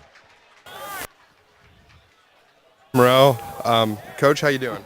I'm doing good, thank you. Good. 62-7 win today. I mean, what led to such dominance today? Well, I think we obviously outmanned Kenyon. In fairness, they're a good football program. They have fallen on hard times, and then our guys played well. We're good up front. I thought our quarterback continues to develop as a good football player, and we improved. You know, we just about hit every goal we wanted, and then it's on to an even better opponent next week. All right. Congratulations on the win today, Coach. I also want to thank you for your time, and there you have it, Jim. Thank you. Thank you, Josh, and thanks for patrolling the sideline all day. Tough bit of duty for you down in the heat on the track and running up and down, so we appreciate that. We want to send out our condolences and our best thoughts and prayers to the Morrell family. Suffered a big loss. Don's father-in-law, Barbie's dad, Jack Wentworth, an amazing human being, died this week, and so we've been thinking about the Morrells all week, and Barbie and their son Jack. Jack Wentworth was an amazing guy. He was a longtime professor at Indiana University and was really pivotal, and he was dean of the business school down at IU Cali, and just pivotal to growing that program to national prominence. He died this week, so our prayers and condolences are with Coach Morrell and his wife Barbie and son Jack. So it was a great day for the Little Giants. Coach Morrell whispered in my ear that they were going to try to throw the ball a little bit today, and they certainly had that opportunity when Kenyon put basically 9 guys in the box right out of the gate. That allowed Weston Murphy to hit on 15 of 20 passes for 201 yards, and a touchdown. Oliver Page, kind of a breakout game for him this year. Didn't play a great game last week, got 6 passes for 116 yards and a touchdown today. Caught everything thrown his way and made a couple of great catches. Kirby Cox made a dynamic catch.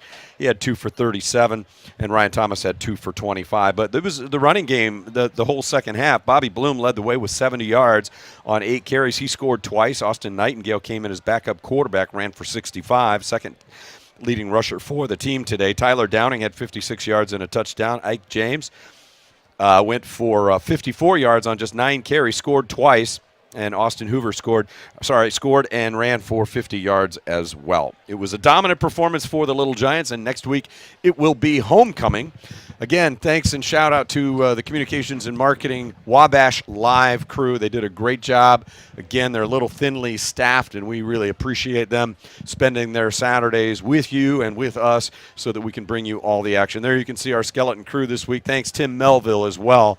New addition to the Wabash staff here, and we're grateful that Tim spent his Saturday with you. You can see the guys that work today. Christian's up here with us. Thanks, Will. Thanks, Brandon. Austin, our alum who comes back and makes this possible, and Adam pulled the strings today. So thank you, everyone, for watching. Next week we'll be on the air a little later. It's homecoming, so it's a 2 o'clock kick.